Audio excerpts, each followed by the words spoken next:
We got that work, we got that clips. I am your pusher. We got that good dope, we got that content. Shout out to my plug, yeah, my plug. We got that work, we got that clips. I am your pusher. We got that good dope, we got that content. Shout out to my plug, yeah, my plug. Shout out to Drip, he the man of the hour. We got the work, we got the clips, we got the power.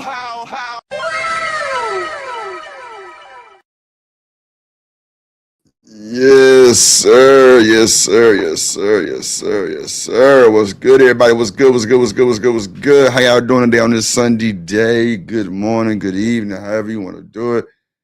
Either way, what's good with everybody? How y'all feeling today, man? Shout out to everybody everywhere. We rocking and rolling, ain't nothing stolen. You feel me? Welcome to the show, Drip Nation, by the way of the plug. Let's get it. Let's get it. Come on, man. Let's get it. So today we got a pretty good show, man. We got an open panel, man. We got a lot of stuff to cover. We got a lot of stuff to talk about today, right? We got the Ice Agent stuff. We got Charleston White, I think, on I ain't checked my mail, damn Drip. I want to say Fresh and Fit. I want to say it was, yeah. Charleston White on Fresh and Fit, talking crazy, of course. Yo, there you go right there. I see it. There you go. Fresh and Fit. Yeah. Charleston White on Fresh and Fit. We got some ICE information. We got different views of videos. We got the vice president co-signing this fatality. Man, it's just a lot. It's a lot to cover today, man. How y'all doing today? Let me get some tunes in the background. Yeah, okay, there we go, Drip. Y'all see my new Utah Jazz had my mama bought me. I like it. Yeah. Let's go.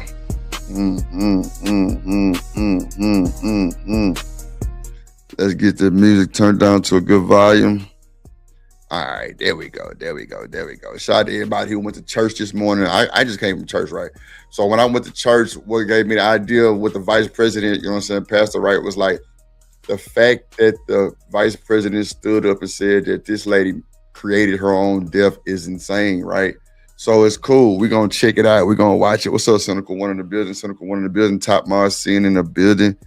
We're going to watch some things, you know what I'm saying? We're going to watch some of this content. We're going to watch the video that they putting out, the video from different angles, different videos from people that were actually watching this going like, it's crazy work. Right? So shout out to y'all, man. Hope y'all having a great day on this good Sunday. What y'all cooking? I know my team don't play till tomorrow, so you know what I'm saying, it's all good to the good. Let me add this Charleston White video to the stage too, so I ain't gotta worry about it. Okay, there we go. Okay. We also got a clip of Anger Man and Izzy Band's a little hot moment back and forward. You know, just a little hot moment. Let me see. Okay, get that out of there. Let me add this to it. And shout out to the folks watching, man. Make sure y'all hit that like button, hit that comment. Sin, did you ever put it on, like every time, put it on sub mode if you don't mind? I really would appreciate that. 5 or 10, like you said. It don't matter. Probably 5, though. We can do 5 if you want to, Sin. We can do 5 if you want to. Yeah, let's get to it. Hold on, let me see. Did I do the okay, I want to, excuse me. I want to do the vice president first. Let's see. Okay, watch Vans. Okay. You know, sometimes when you do stuff, you got to talk while you're doing it. I don't know what that's about, but it's all good. All right, here we go. And this is fair use for the juice. Let's get to it, y'all. Let's get to it.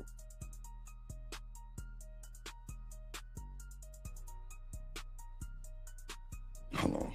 Somebody sent me a photo of a CNN headline about what happened in Minneapolis. And this is the headline. I'm just going to read it.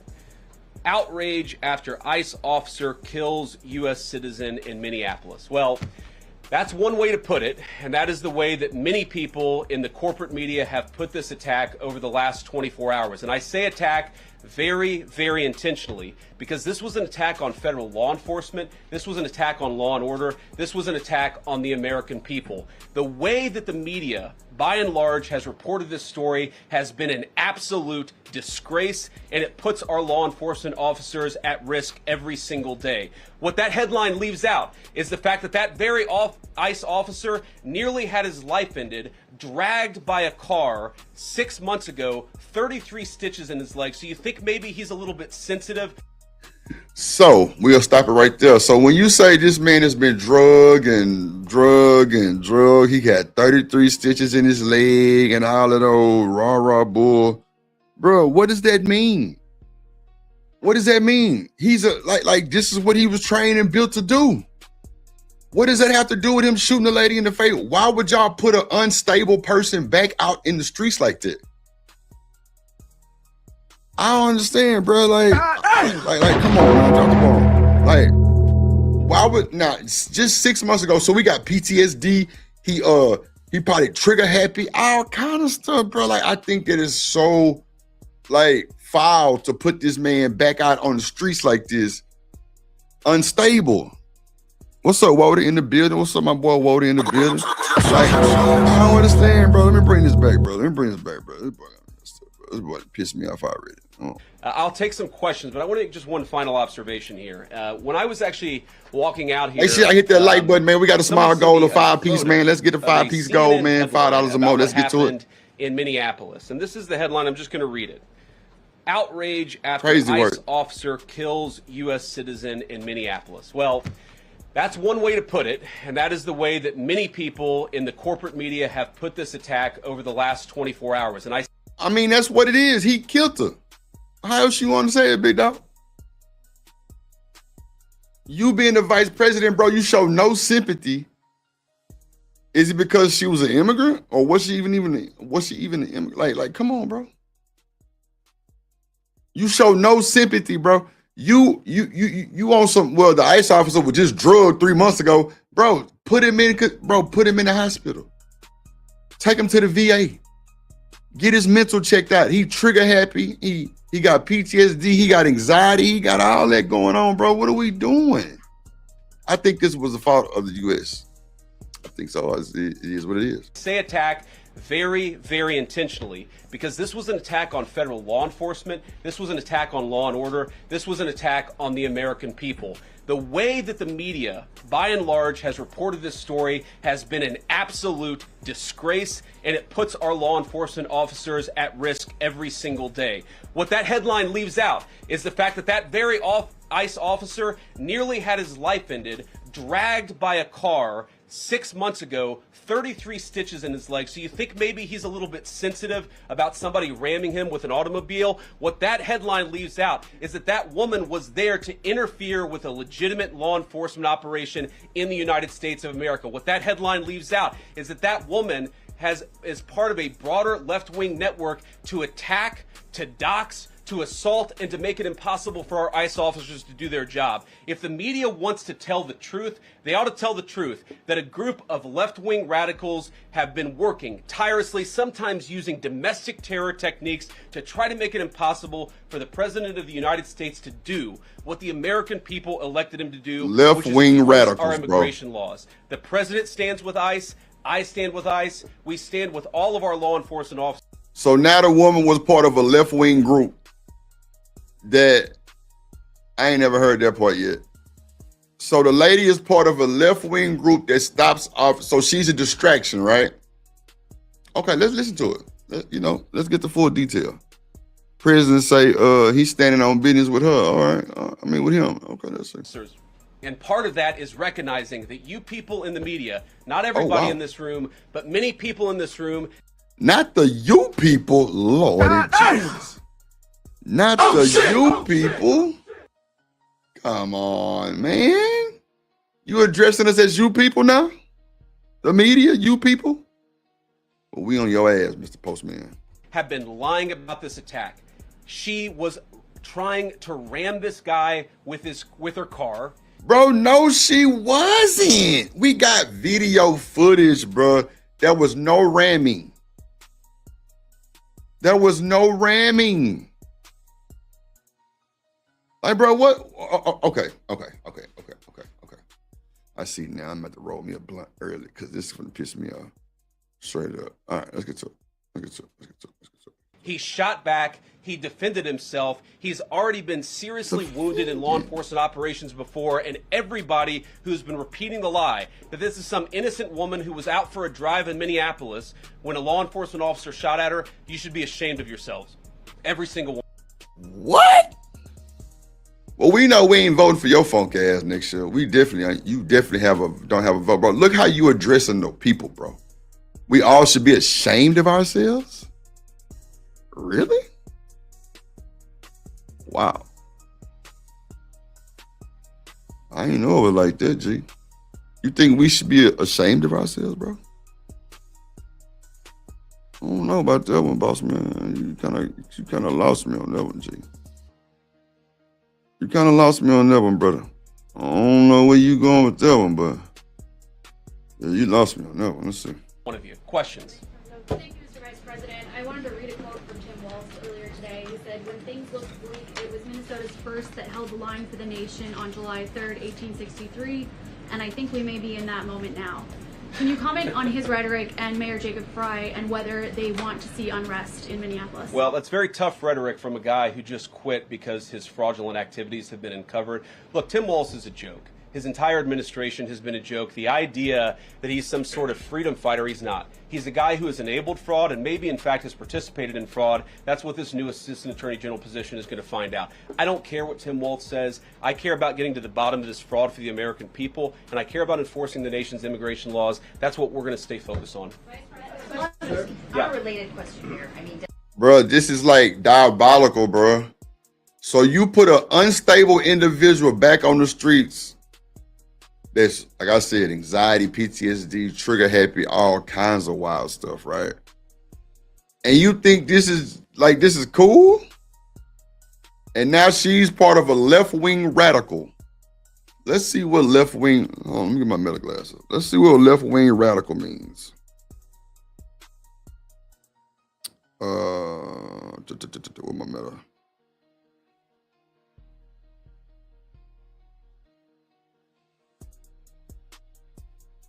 Well, damn. Where the hell is my Meta app? Hey, Meta. Bro, I know my little cousin had my phone. Did not delete my Meta app, bro. I know he didn't do that. Lordy Jesus. Oh, there you go. Okay. Let me see. Hey, Meta. Hey, what's up? What is a left-wing radical? The term left-wing radical can refer to individuals who hold extreme views on the left side of the political spectrum, often advocating for significant and fundamental changes to societal structures, economics, or governance. These views can encompass a range of ideologies, from progressive social policies to more revolutionary or radical positions that challenge existing power structures. Would you like more information on specific aspects of left-wing radicalism or its implications in different contexts? That's it, man. I appreciate you. No worries.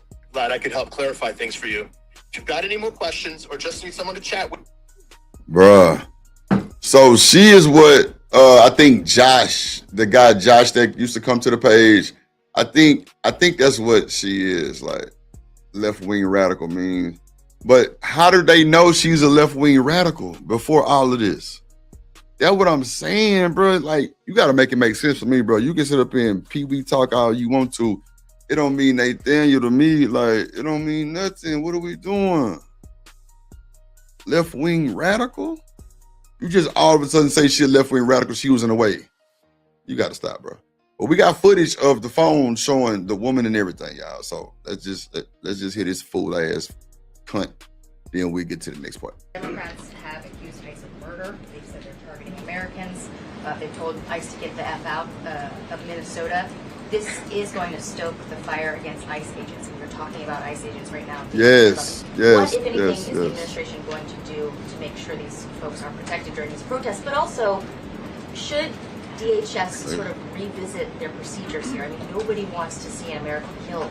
Are there changes that need to be made to make sure something like this doesn't happen again? Look, first of all, of course, nobody wants an American citizen to be killed. This is absolutely a tragedy, but it's a tragedy of the making of the far left. They have radicalized a very small segment of the population, taught them that ICE agents are engaging in wide-scale violation of people's rights. What our ICE officers are doing is deporting the millions of criminal aliens that were let in during the Biden administration. So number one, we have to say, as a matter of leadership, and I would appreciate if the Democrats would join me on this, let's be honest about the fact that we have way too many illegal aliens in this country. Our ICE officers should be supported in doing their job. You're trying to actually marshal the far left lunatic fringe to engage. Wow, bro. You keep going with this far left lunatic fringe, bro. The ICE agents are supposed to attain illegal immigrants, not delete them, not shoot in the face. And everybody gonna say, oh, you saying it because it's a woman. If it was a dude, it wouldn't be like this. Bro, yes, it would. It's just a cruel part of the ICE agents.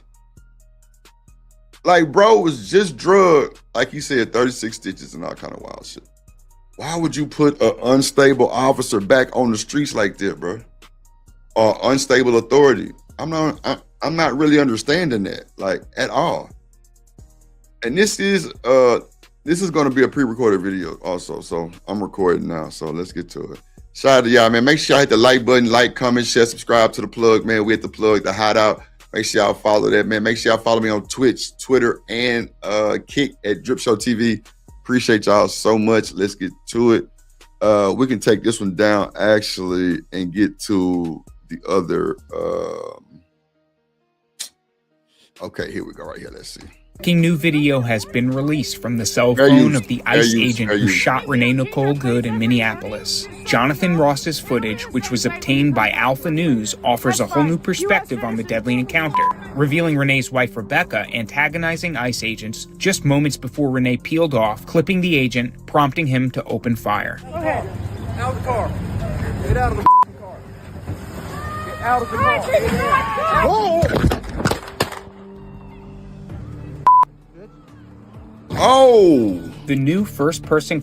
Oh, we didn't catch that last part, the B word. Ah, he had it on his mind. B. Damn. So you open fire, bust her in her shit. I be worried. Did you hear that part? That boy say, bitch. Like, yeah, funky ass bitch. Like, what? Hold on, man. We gotta bring that back, gang. Tell you, it's all about that analyze. You gotta analyze this shit. Get out of the car. Wow. It's crazy, bro. Come on, bro. That was pure hatred, bro. What's up, baby? What's up, Tierney? This motherfucker was literally unstable, Wody. 3 months ago, the nigga had been drugged and all kind of shit, bro. And you put this unstable nigga back on the streets, bro. And the first encounter he has is with a woman. And he shoot her. Come on, y'all. We got to stop the cap. We got to stop the cap, man. We got to stop the cap, man. On God. Tell everybody we at the plug, man. We watching live right now at the plug, man. We going live, man. Shout out to the pre-recorded videos. We just had a video hit 1,400 likes, views or whatever. Appreciate that. And you're through. Let's go. Shocking new video has been released from the cell phone of the ICE agent who shot Renee Nicole Good in Minneapolis. Jonathan. Hold on, Tierney. I gotta shit, I don't think a lot of motherfuckers ain't got no wrenches. Hold on, let me get to it. My bad, y'all. I should have been did this shit anyway, though.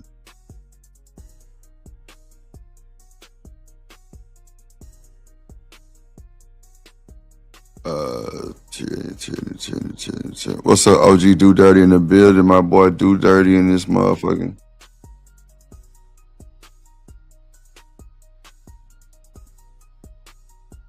I got you, Tierney. There you go. Who else? Do that. They already got his shit. Okay, baby.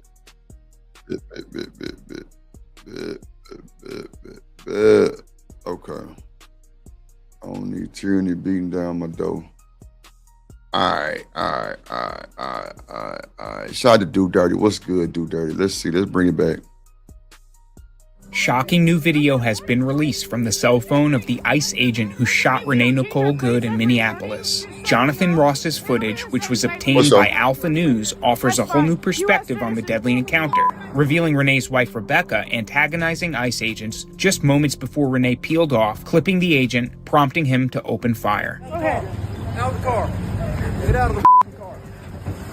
Get out of the car. Whoa!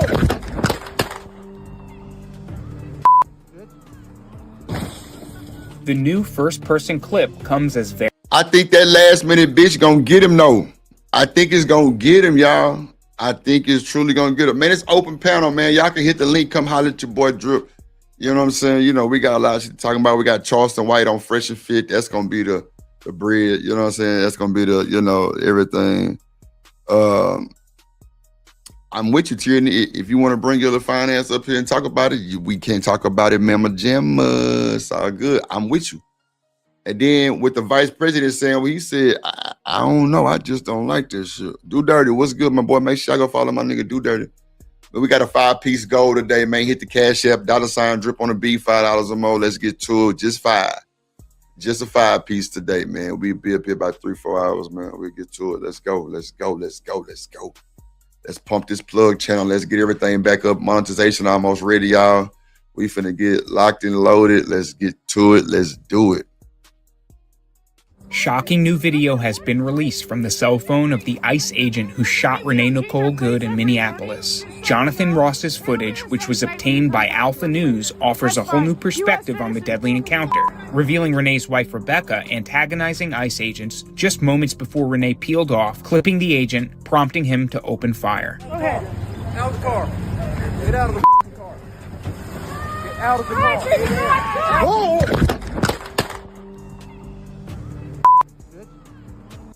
Now, he said more than he said you funky, probably said funky B. I don't know. But as y'all can see, dawg, that's sheep. See, man, you got to keep playing that, bro. You got to keep playing that, bro. You got to keep playing that to analyze, because they said, so the lady was a lesbian, right? She said that the wife was antagonizing the ICE agent before he even approached the car. I'm like, what? Now, this just one angle. We got like 3 more videos with different angles, right? So just stay tuned with your boy, dude. We're gonna drop the Charleston White Fresh on Fit. Fresh on Fit, Lord Jesus. Fresh and Fit. Let's see. We're gonna bring it back one more time. Let's see. Shocking new video has been released from the cell phone of the ICE agent who shot Renee Nicole Good in Minneapolis. So why was the ICE agent recording with his cell phone? That's another thing I wanted to know. That's crazy work, right? I wanted to know why the ICE agent was recording with the cell phone from the jump. What? Minneapolis. Jonathan Ross's footage, which was obtained on the screen, by Tierney, Alpha News, offers a whole new perspective on the deadly encounter, revealing Renee's wife Rebecca antagonizing ICE agents just moments before Renee peeled off, clipping the agent, prompting him to... Then they said she clipped the agent. The nigga was untouched.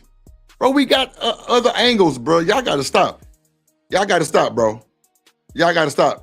This nigga who shot her was just drugged, they said, 3 months before, 38 stitches and all this other bullshit. Bro, why would you put this man back on the streets unstable?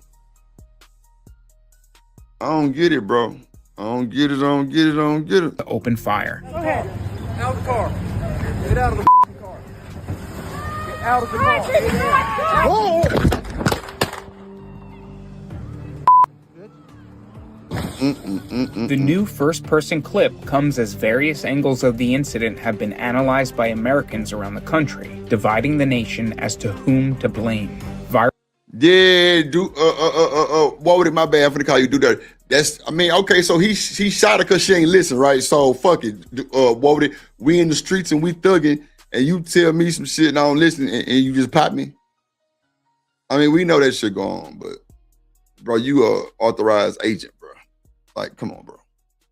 Viral video filmed by a witness that spread across social media soon after the shooting captured Good's SUV idling across a residential street where ICE agents were conducting an immigration operation. An officer approached her door and ordered her out. She reversed briefly, then began to drive while turning to her right, prompting the agent, since identified as Ross, to jump out of the way and fire 3 shots into the windshield and then the window as it passed. Other surveillance video obtained by CNN also captured the moment leading up to Good's death, showing her plum-colored SUV pulling into frame and then letting out a passenger before making a turn perpendicular to the street, seemingly in an attempt to block traffic on the road where ICE had been operating. While protesting— Seemingly an attempt, that's an assumption.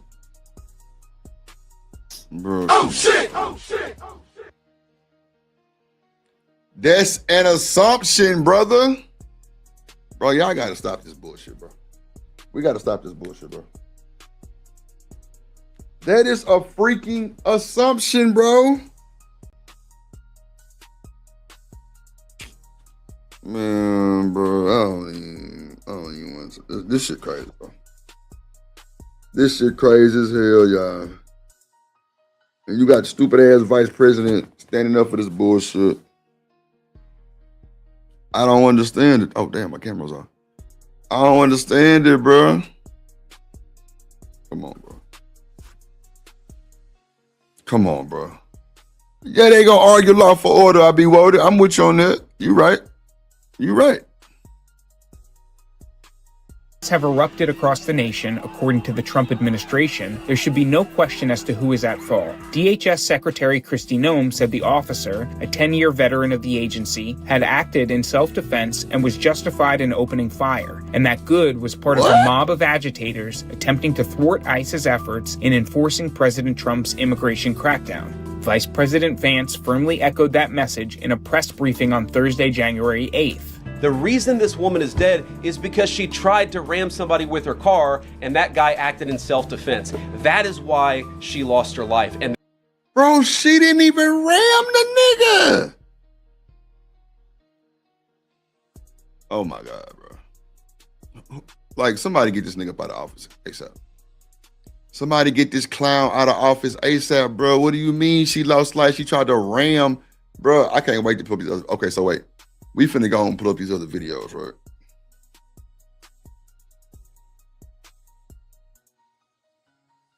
Hold on, y'all. Everybody texting my phone. Let's see. Let's see. Let's take down this one. And let's do this one.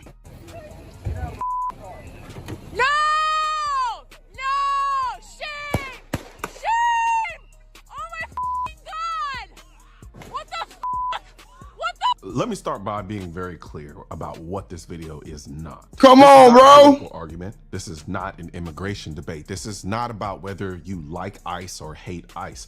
If you're already locked into one side of that, nothing I say here is going to move you anyway, and I've accepted that. What I want to talk about is something that's much narrower, much more uncomfortable, and much harder to avoid. Was this self-defense? Link pin to the top, y'all. Strip everything else away, the outrage, the slogans, the ideology. That's the only question that actually matters. Before we even get to the shooting, we have to deal with something people keep intentionally blurring. This woman was not passively protesting. She was not peacefully demonstrating. She was not exercising her First Amendment right from the sidewalk. She was actively interfering with the federal operation. That distinction matters. The First Amendment protects speech. It protects protests. It does not protect physically impeding law enforcement from doing their job. At the moment she began blocking them, at that moment she refused lawful command to move. She crossed from protected activity into illegal conduct. That's not a value judgment. That's just the reality of how the law works. Now, I want to be careful here because this is where people tend to think I'm being dismissive or cold. I'm not. I'm actually willing to give her the benefit of the doubt. I'm not assuming she was evil. I'm not assuming she wanted to hurt anyone. I'm not assuming she woke up that day intending to kill a cop. What I am inclined to believe is something much more human. She was stressed. She was overwhelmed. She did not want to be arrested. Anyone who's ever been in a high-stress confrontation understands this. When adrenaline spikes, your thinking narrows. You don't calmly analyze options. You don't weigh consequences. Your brain bro, how did these folks be assuming this bullshit, bro? What you mean she was stressed and overwhelmed, bro? What the fuck is going on, bro? Like, this shit is unbelievable, dog. Man, bro, I just want to take this shit down. I ain't gonna... Like, what do you, like, bro, who are these fucking people, bro? How do you know she was stressed and overwhelmed, bro? She was dropping her... Lord Jesus. Okay, hold on. You know what? Let me take his whole ass down, too. Nobody want to see this shit. Hold on, let me see. That new video, as I said, it is so crucial because it was filmed by the ICE agent involved, but also because in that it is providing an angle we have not seen before, and it does give a whole new perspective. Crazy work, dude. Crazy work, bro. Questions. Kyung La is going to go through this slowly, bit by bit, out front with this special investigation to look at every piece of video, that one and all the others, to say what is the story here. And of course, I warn you, when you put all of these together, you will have to see what happened again and again. Out of the car. For the first time, we are seeing the fatal Minneapolis shooting from the ICE officer's point of view, footage taken on his own cell phone. It's a critical angle of many cameras on the street that captured Renee Good's fatal encounter. Come on, man, show that shit. Jonathan Ross, using... Come on, look at all the angles, y'all. You gotta pay attention to this, bro. Look at all the angles, bro. It's real. Bro, this is sad, bro. Surveillance footage, bystander video, and Ross's own phone. CNN synced multiple perspectives of the shooting and mapped this incident in 3D space. Taken together, they show the fullest picture yet of what happened that day. A home surveillance camera captures a moment Renee Good pulls up in a maroon-colored Honda SUV 4 minutes before the shooting. 20 seconds after she arrives, her passenger and wife, Becca, wearing a white beanie, gets out of Good's car. Good then parks the SUV perpendicular in the road. Here's how Homeland Security Secretary Kristi Noem described what Good did. ICE officers and agents approached the vehicle of the individual in question, who was blocking the officers in with her vehicle, and she had been stalking and impeding their work all throughout the day. Available video doesn't... Well, do we have the videos to show that she was impeding and stalking all day? Bro, this is some hoe-ass shit, boy. Show any possible contact Good may have had with ICE before this confrontation. What this video does show is that for a few minutes, while she is perpendicular to the roadway, several vehicles drive by. Even large SUVs are able to drive around her as she moves back and forth on the street. And that includes this light-colored SUV. It slowly drives around Good's car from the rear and stops. Agent Jonathan Ross is recording video from his cell phone as he crosses in front of Good's car, recording as he sees her up close. She looks calm, and you can see both of her hands as she talks to the officer. That's fine, dude. I'm not mad at you. Renee Good's wife, Becca, who had been the passenger in the car, approaches. Cell phone cameras on the street start recording as Ross walks around Good's car with Good's wife following. I say go get yourself some lunch, big boy. Go ahead. Renee Good backs her car up as the agent walks around the front of the vehicle. At the same time, on the other side, 2 more agents approach. One tries to open the door as Good backs up. Good's vehicle starts moving. From Ross's cell phone video, you see Becca, the woman in the white beanie, trying to get into the car again. You also see Renee Good turning the steering wheel to the right. Get out of the car. She then accelerates. Slowing this down again and matching the exact time of these 2 angles. This angle appears to show the vehicle moving close to the agent. But in this angle, he does not appear to be in the path of the vehicle when he fired. Thank you, bro. Oh my God! What the? Seconds later, Becca Good runs to her wife, followed by the agent who fired his weapon. He briefly looks into the driver's side of the car and then walks away. Shame! Shame! Now, what we cannot see in Ross's cell phone video is if the SUV made contact with the agent because the camera angle jerks up to the sky. But DHS still says it supports the agency's initial position, releasing this statement saying, quote, the footage corroborates what DHS has stated all along, that this individual was impeding law enforcement and weaponized her vehicle in an attempt to kill or cause bodily harm to federal law enforcement. The officer was in fear of his own life, the lives of his fellow officers, and acted in self-defense. Now, this is what I gotta say, right? My sister's husband is the chief of police, right? Chief of police. And one thing he always told me was this: we gotta make it home. We trying to make it home. We want to make it home. You know, anything that gets in our way, we have to defend ourselves. Now, by this officer being already unstable and already with the bull, they've already figured out that he is definitely unstable. He's probably trigger happy. He got anxiety, PTSD, because he was just drugged in another incident 3 months ago, right? Cool. You put him back on the streets, right? Unstable. His mind is not right. And we know this, right? So, with that being said, I think that adds a lot to it. Now, the wife's lover was talking shit. She was telling me to go get some lunch, big boy, and all this other shit, right? Okay, cool. We understand that. We seen that part. But at the end of the day,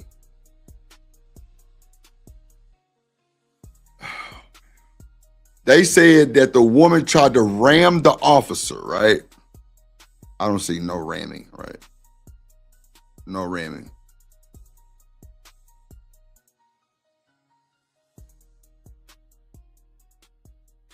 Uncle Tom said that's the federal government for you.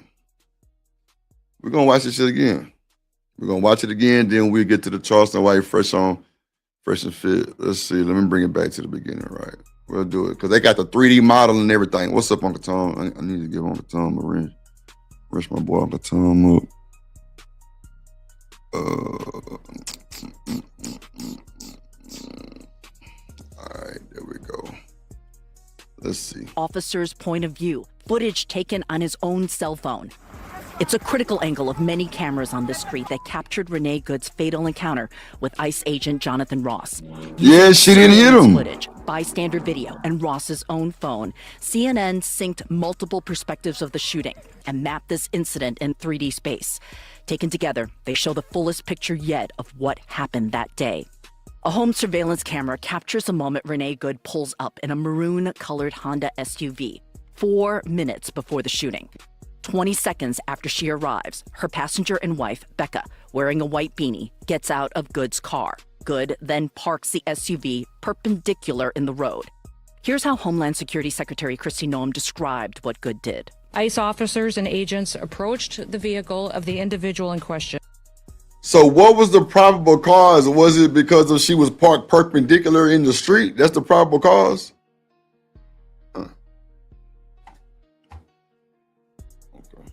Who was blocking the officers in with her vehicle, and she had been stalking and impeding their work all throughout the day.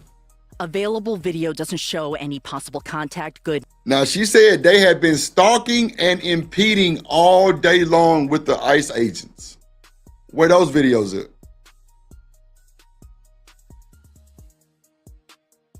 Where those videos at? I don't understand. Who made that assumption? May have had with ICE before this confrontation. What this video does show is that for a few minutes, while she is perpendicular to the roadway, several vehicles drive by. Even large SUVs are able to drive around her as she moves back and forth on the street. And that includes this light-colored SUV.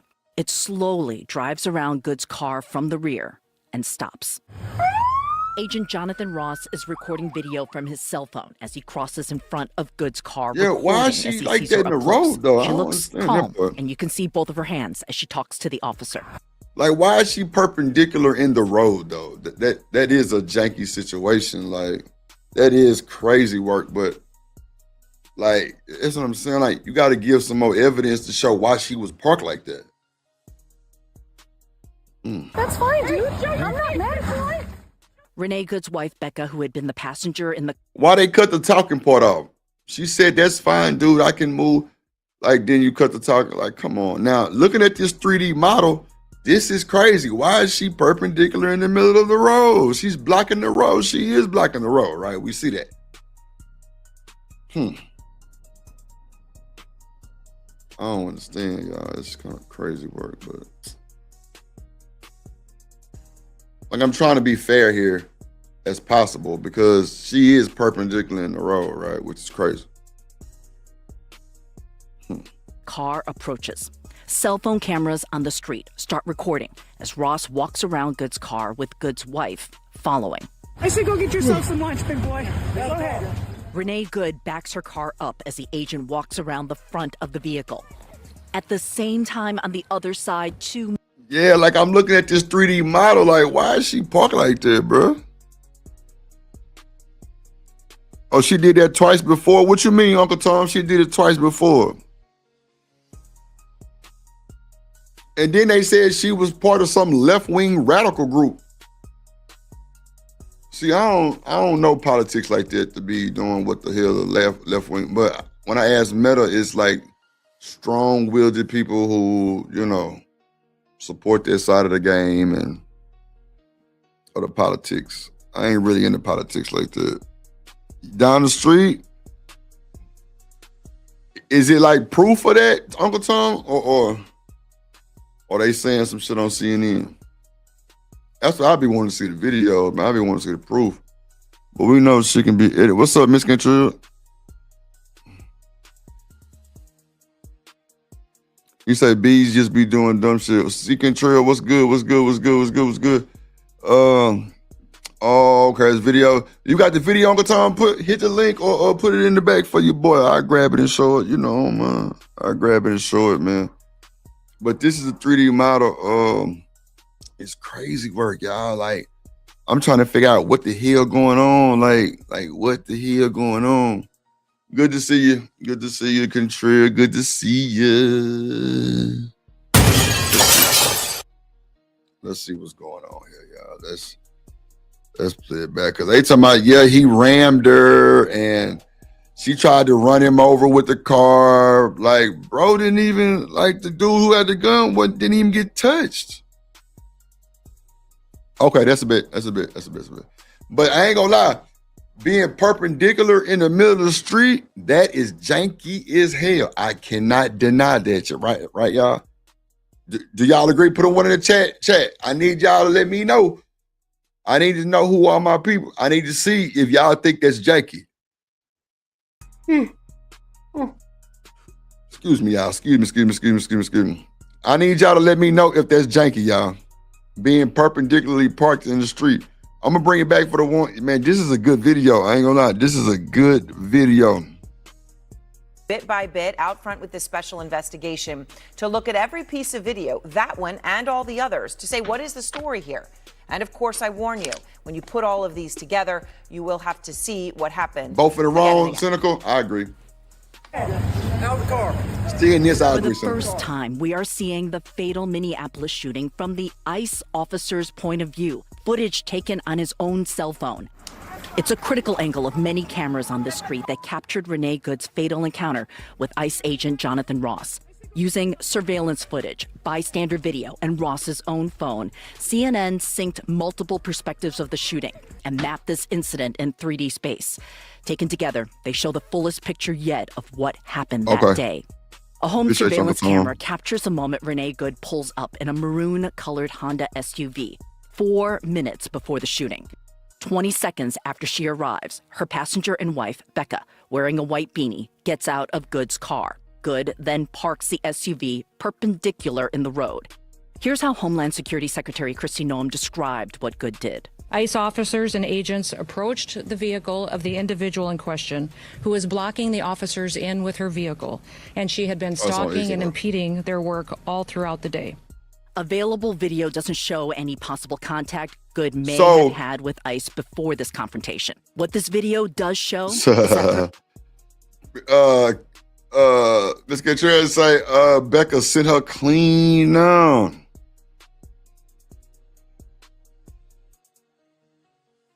Yeah, I've been voted. It's already the norm, bro. It been pop. So look, shout out to Uncle Tom, aka Big Dog Spoon, for sharing. Like, I'm finna share my screen, y'all. No worries. I'm finna share my screen with y'all. Let's see. Let's talk about it, because this is crazy work. Shout out to Spoon, man. Spoon, good, resourceful. He got them resources over there. So here we go, right?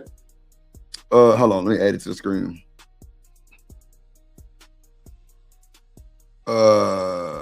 Oh, let me bring this one down first. Hold on, y'all. Hold on. Can y'all see it? Let me know if y'all can see it. Let me know if y'all can see this, right? Because Spoon said she was doing this all day. Now, if she was doing this all day, that's definitely an interference with her life. I mean, definitely interference with ICE, investigations or whatnot. Or like I said, it looks crazy janky, right? It looks very, very janky. But let me know if y'all can see this. Let me know if y'all can see this, man. Make sure y'all hit the Cash App. We only got a 5-piece goal for the day, man. Just at least $5 a piece. You know what I'm saying? Send your brother 5 on the Cash App, $ drip on the beat. Let's go. Oh, snap. Let me see. All right. Oh, shit. All right, here we go. All right. Here we go, y'all.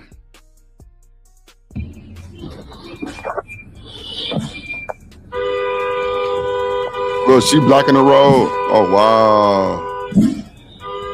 Wow. Well, I'm trying to find. Oh, wow. That is her vehicle. Wow.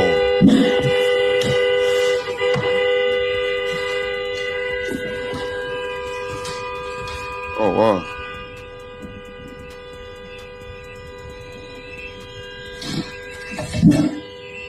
Now, I'm trying to find her plum vehicle, though. I don't see her vehicle. I don't see her vehicle at all. I hear a bunch of horns blowing. And up here, even in the post, it says their narrative is falling apart. It says video shows Renee Good dancing in her car as she blocked the road, seemingly thrilled to impede ICE agents as they arrive. Wow. The left is demanding justice for Renee Good for behavior shows otherwise. Okay, where's she dancing at? I don't see the Honda. I'm looking for oh, wow, there you go. There you go. There you go, y'all. There you go. She is blocking the street, y'all. Y'all, she blocking the street, y'all. I found Uncle Tom. She blocking the street, y'all. Yeah, she was a lesbian too. Make it bigger, Uncle Tom. Okay, bit. I didn't see your comment. So now, let me see. Just make it bigger. Oh, right here. Okay. All right, that's cool, Uncle Tom. Let me know. Let me know, y'all, if that's bigger. Let me know if that's bigger, y'all. Let me know if that's bigger. It's her honking. Okay, bit. Appreciate you, Uncle Tom. You got to narrate your boy through this, man. I got you. Appreciate you. It looks black. I see it now. I see it now, Uncle Tom. If it look better, y'all let me know. Okay, because this is her vehicle right here, y'all. This is her vehicle. She is sideways in the street, y'all. Y'all see that? She's sideways in the street, y'all. She's definitely sideways in the street, ladies and gentlemen. She's sideways in the street, y'all. She's definitely sideways. Hold on, let me close this out.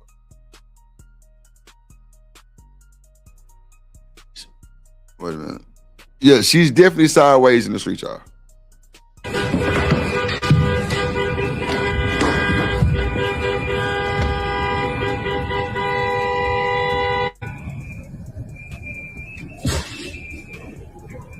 Wow.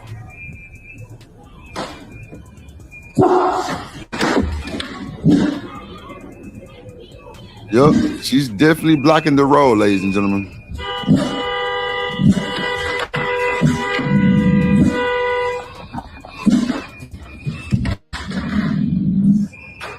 People are definitely trying to go around.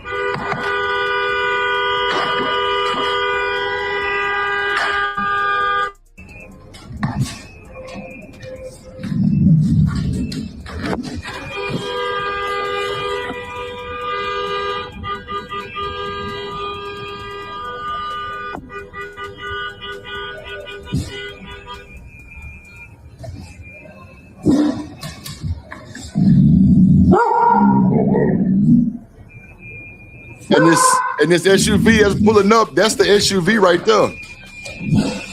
Yeah, she blocking the road, y'all. There you go right there. She blocking the road right there. She blocking the road, y'all. She blocking the road, y'all. That's a fact. She blocking the road, y'all.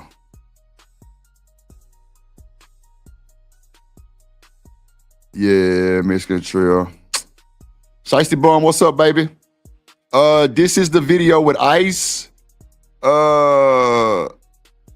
You know, everybody was trying to figure out why she got shot and all this, but this is actually before the shooting, Sugar Bomb. She actually, I gotta give Sugar Bomb a ring. Shiesty Bomb. She had blocked the road. She kept blocking the road all day, Shiesty. She kept blocking the road all day, honking the horn and shit, impeding on poor entitled Becky. That's crazy work. Becky sent her ass off in the worst way.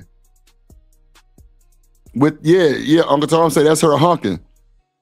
I kind of feel bad too, Shiesty. That's a bet, dude, dirty. That's a bet. It's crazy work. And you know this X, so X gonna show everything, right? So let's see. The dog growling and shit.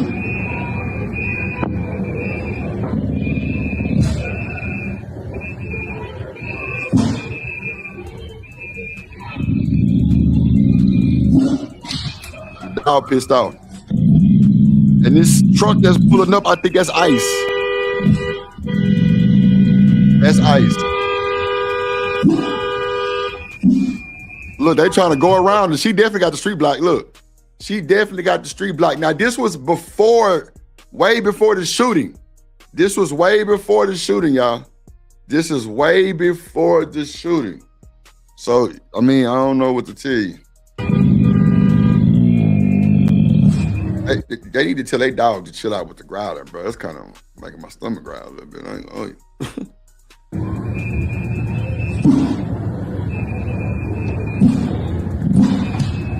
She's perpendicular in the street.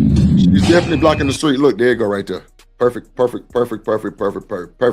She's blocking the street right here, ladies and gentlemen. Here we go. She's blocking the street. She's perpendicular in the street.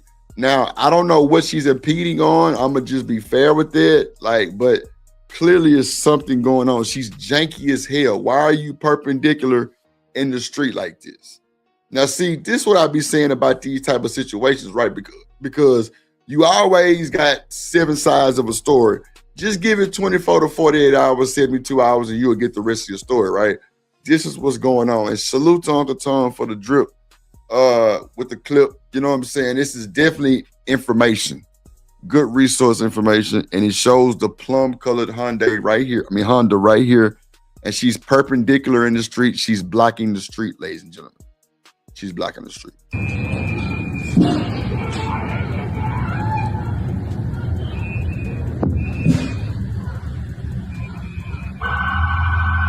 Now, y'all hear the sirens. This is when the shooting starts. It's about to start. Now, she been blocked the street. The lady said she was impeding and stalking Ice all day long. Now, let's do this. Let's bring this down and bring this up, I think is around. While she is perpendicular to the roadway, several vehicles drive by. Even large SUVs are able to drive around her as she moves back and forth on the street. And that includes this light-colored SUV. It's slowly. She was doing too much, Shiesty, for sure. She was, Shiesty. She was. Yeah. Agent Jonathan Ross is recording video from his cell phone as he crosses in front of Good's car, recording as he sees her up close. Now, y'all hear the sirens, right? She had been blocked the street, y'all. Even in the X video, see, you got to compare the two because the sirens didn't happen until it looked like some minutes after she was in the street blocking everybody, honking the horn and shit. So, why is it show like I'm looking this way? I'm supposed to be looking this way. That's crazy work. All right. Close. She looks calm, and you can see both of her hands as she talks to the officer. That's fine, dude. I'm not mad at you. Renee Good's wife, Becca, who had been the passenger. See, we need to get that conversation, y'all. We need to get that conversation. We need to get that conversation. Real shit. That's what we need to get that conversation. We need to get that conversation. Because that conversation look like it show a whole lot than what we think it is. Like, we need to see what she was saying. Now, we do see her lesbian wife jump out and say some shit like, go get you some lunch, big boy, or some shit like that. In the car approaches. Cell phone cameras on the street start recording as Ross walks around Good's lesbian nation car with Good's wife following. I said go get yourself some lunch, big boy. Go ahead. Renee Good backs her car up as the agent walks around the front of the vehicle. Why are you look now? Look, her car is a yellow car. This is a 3D model of it. Why are you in the middle of the street, man? Perpendicular. This is janky as hell. What are you doing? Now, Shiesty, they said she's part of this big left-wing group, this big left-wing radical group. That's what they said. She's part of this left-wing radical group that goes against ICE, allegedly. That's what they said. At the same time, on the other side, two more agents approach. One tries to open the door as Good backs up. Good's vehicle starts moving. Why you ain't moving when they told you? Lord Jesus, it's gonna sound so crazy, bro. Come on, y'all. Come on, y'all. Now, I think they gassed this up a little bit, right? Because I'm gonna let y'all hear what the vice president said too. I'm gonna let that play again, because they said she tried to ram the officer. She tried to use her vehicle to run him over. That was bro, it was none of that, bro. If that nigga don't get no consequences, bro, this gonna be the normal shit like I be wanting to see. It's already normal, but it is what it is. Let's get to it. Let's see. From Ross's cell phone video, you see Becca, the woman in the white beanie, trying to get into the car again. You also see Renee Good turning the steering wheel to the right. Get out of the car. She then accelerates.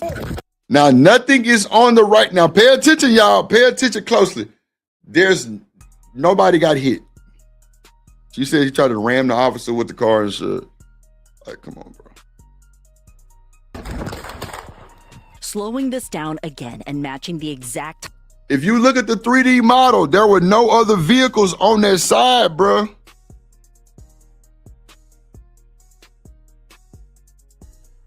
To justifying the force, and I'll explain. What this video does show is that for a few minutes, while she is perpendicular to the roadway, yeah, why is she in the middle of the fucking street? Even large SUVs are able to drive. Like, why is she in the street, bro? She was doing way too much. Like, Shiesty say she was doing too much. I agree, Shiesty. Oh shit! Oh shit! I agree.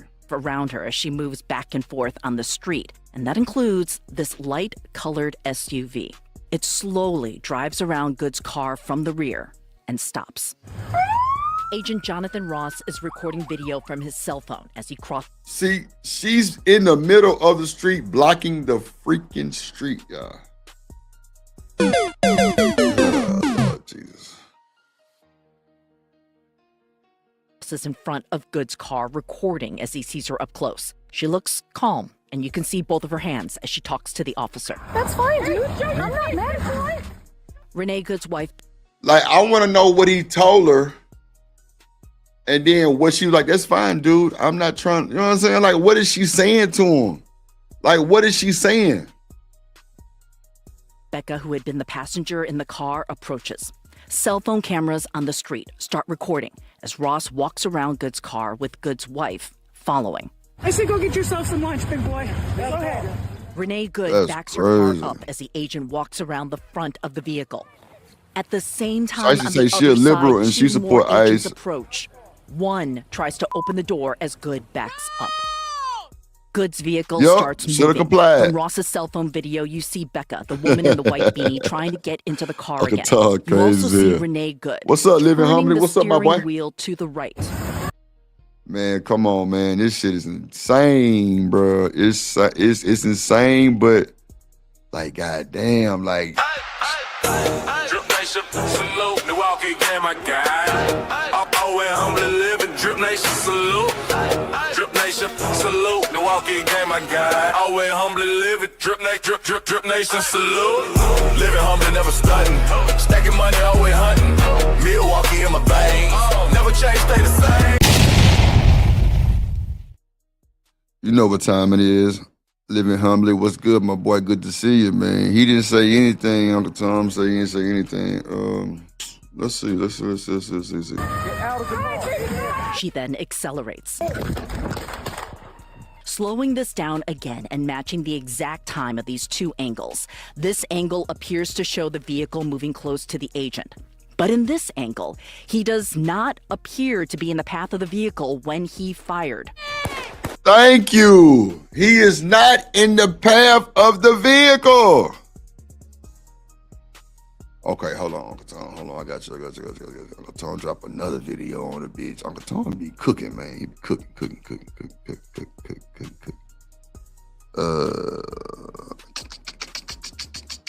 Let me see what he got on this one.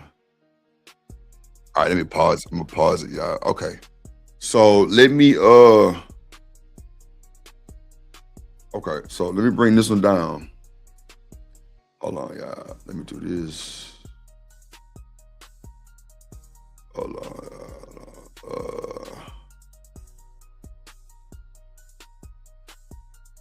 Okay, this is the other one right here. Shout out to Uncle Tom, man. Shout out to Uncle Tom. Let me add it to the stage real quick. Okay, there we go. Damn, Shiesty, that's a good ass question. Shiesty Bomb says, so it wasn't justified. Man, Shiesty, shit. Whew. Let me just make this a little bigger. Hold on. Full screen. Okay, so this is another video Uncle Tom sent. Let's get to it. Shout out to Uncle Tom, aka Big Dog Spoon in the motherfucking building. Let's get to it. And the link is pinned to the top. Y'all want to come check. Open panel show today, Sunday service. Let's get to it, man. 5-piece donation, man. $5 or more on the Cash App. $ drip on the beat. Let's get to it.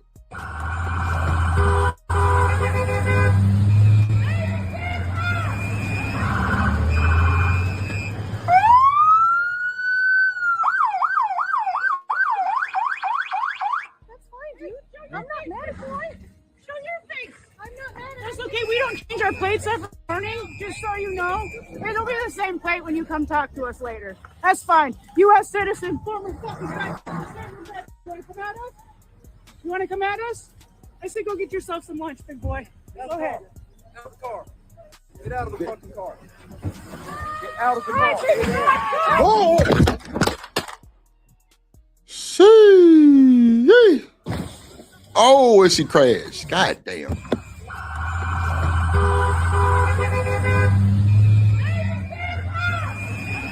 Did she say Merry Christmas? Yeah, she doing too much, bro. God damn, lady.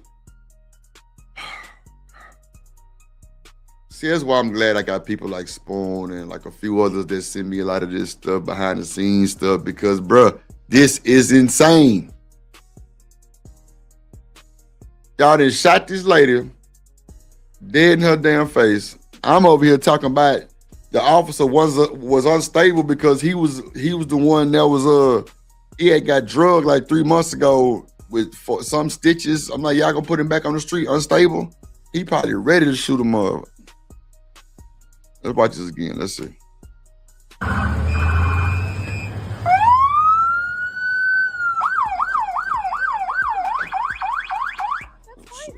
I'm not mad at you.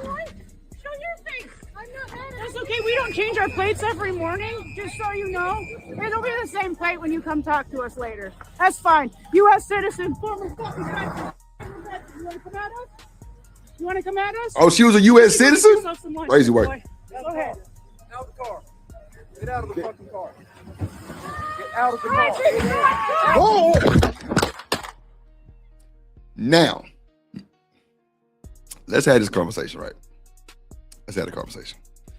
Because now, Uncle Tom said God called her home. She did say drive, baby, drive. That was not a good look, right?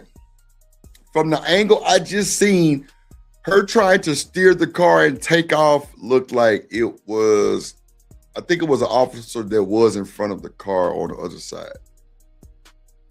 Talking to the girlfriend, to the wife, husband. Now, he didn't shoot. He wasn't the one that shot, though. The other guy shot, the one that was saying, get out the fucking car. Now, there's a video that I have, and everybody heard it when he was like, when he called her the B word, right? Hold on, let me see. Is it this one?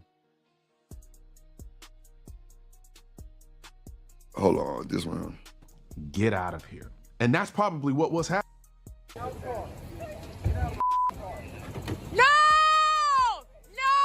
Shame! Shame! Oh my God!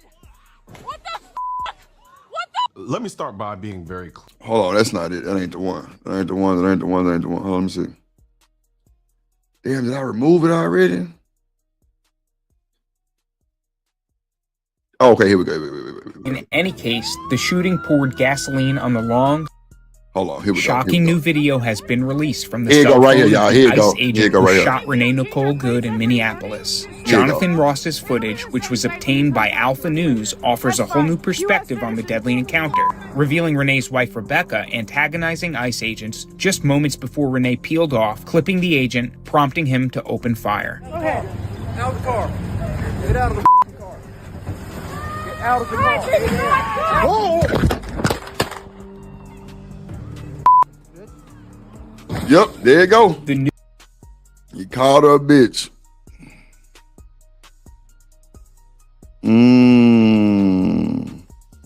Did y'all hear it at the end?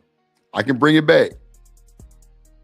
Shocking new video has been released from the cell phone of the ICE agent who shot Renee Nicole Good in Minneapolis. Jonathan Ross's footage, which was obtained by Alpha News, offers a whole new perspective on the deadly encounter, revealing Renee's wife Rebecca antagonizing ICE agents just moments before Renee peeled off, clipping the agent, prompting him to open fire. Go ahead. Out of the car.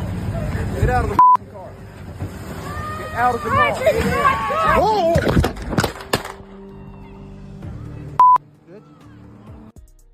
Now, the whoa and all that will be recorded. Come on, living humbly. That's why I always see, me and OG Do Dirty did a show about a nigga named Zito Wizard, right, from Dallas. And we was just confused, like, man, is he good dude? Woo, woo, woo. I told Do Dirty, I say, bro, give it 48 to 72 hours. You'll get your full ceremony, the funeral services, the balloon release and everything. You'll get it. You got to just let this shit play out and then see all the cameras, the ring doe cameras, the home cameras, baby mama cameras, everything, bro. Y'all cutting up in the chat. Let's get you. Antagonizing fans, Miss Katrina like bullshit. She fucked that.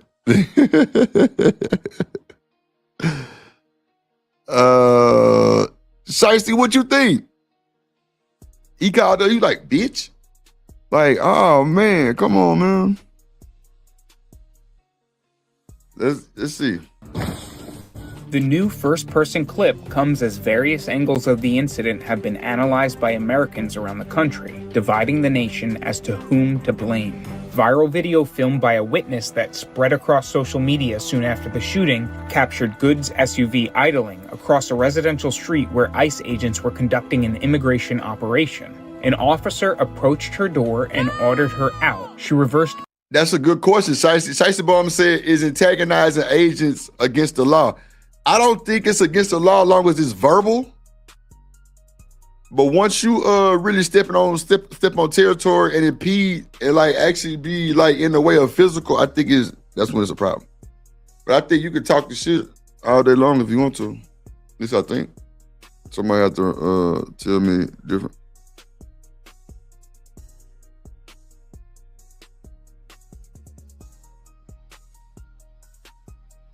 Yeah, that's wild, man. That's a good come on, Shiesty. You heard just hearing the end of that video showed emotion. Showed emotion, Shiesty. Damn, Shiesty, you cooking today. I don't know what you had for breakfast, nigga. But you cooking today. You saying some good shit today. Sound like feelings are involved. That's exactly what I was saying. It sounds emotional. Let's bring it back for the folks. Let's do it. Let's bring it back for the folks. She said, "Yup." Shocking new video has been released from the cell phone of the ICE agent who shot Renee Nicole Good in Minneapolis. Jonathan Ross's footage, which was obtained by Alpha News, offers a new perspective on the deadly encounter, revealing Renee's wife Rebecca antagonizing ICE agents just moments before Renee peeled off, clipping the agent, prompting him to open fire. Go ahead. Out of the car. Get out of the car. Now, Shiesty, I think they gassed it up by saying that she tried to run him over, but I think it wasn't him that she was trying to, well, let me not say, allegedly when she did the turn, there was another officer right there on the other side. There was, because he was talking to the gay Becky. God damn it, gay Becky. I can't stand Miss Cantrell. Get out of the car. See, the wall and it sounded like he was kind of maybe, I don't know, man. I don't want to say too much and be wrong as hell. Let's see. This is it. The new first. She ran into the tree. The car ran into the tree, man. Y'all heard the crash at the end, too. Let's see, one more time. Let's see. Just moments before Renee peeled off, clipping the agent, prompting him to open fire. That's a true stud right there. Stud say, I'm a U.S. citizen, former somebody, coming as you want to. See, why would you do something like that? All the recording is cool. You can record all day long. That's why I say I don't think antagonizing is illegal. Yeah, plus she was in the middle of the street, blocking the street like a fool. It is what it is. Go ahead. Out of the car. Get out of the car. Get out of the car. Like you can hear some type of impact. The new first-person. That boy popped her ass and was like, "Hey, what? Oh what? shit! Oh shit! Oh shit! What? Run your ass in that tree." That's crazy work. Miss Cantrell said the choice she made. Nah, for real. I agree with you, sweetie. Clip comes as various angles of the incident have been analyzed by Americans around the country, dividing the nation as to whom to blame. Viral video filmed by a witness that spread across social media soon after the shooting captured Good's SUV idling across a residential street where ICE agents were conducting an immigration operation. An officer approached her door and ordered her out. She reversed briefly, then began to drive. So they had an investigation that was across the street. She's in the middle of the street. Yeah, I would still shoot shots. I ain't gonna hold you. I would definitely shoot my shot.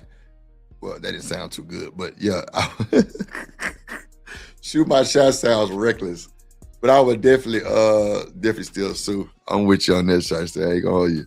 While turning to her right, prompting the agent, since identified as Ross, to jump out of the way and fire 3 shots into the windshield and then the window as it passed. Other surveillance video obtained by CNN also captured the moment leading up to Good's death, showing her plum-colored SUV pulling into frame and then letting out a passenger before making a turn perpendicular to the street, seemingly in an attempt to block traffic on the road where ICE had been. Yeah, they got it, man. They got her. That was dumb as hell to block traffic, knowing these folks doing the investigation. Like, why would you put yourself in that position? See, you know, when Boss Man was up here, I wanted to drop his ass because he was talking crazy shit, but he wasn't talking crazy. He was speaking as coming from an officer. It is what it is. Yeah, the damn gay Becky was like, "Drive, baby, drive." Shit, they do us like that here. I mean, you know, we showing a little sympathy, but seeing our list, yeah, you stupid. You stupid. Operating. While protests have erupted across the nation, according to the Trump administration, there should be no question as to who is at fault. DHS Secretary Kristi Noem said the officer, a 10-year veteran of the agency, had acted in self-defense and was justified in opening fire, and that Good was part of a mob of agitators attempting to thwart ICE's efforts. Yeah, they said she was part of a left-wing radical group that go against ICE and all they stand for and everything else. They said allegedly. In enforcing President Trump's immigration crackdown. Vice President Vance firmly echoed that message in a press briefing on Thursday, January 8th. The reason this woman is dead is because she tried to ram somebody with her car and that guy acted in self-defense. That is why she lost her life, and that is the tragedy. In any case, the shooting poured gasoline on the long, smoldering tensions between federal immigration agents and protesters who have fought back, at times violently, against the presence of agencies like ICE enforcing the law in their communities.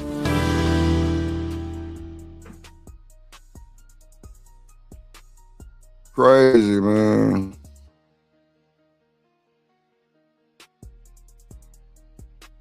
Damn, man. Right wingers always making up leftist groups.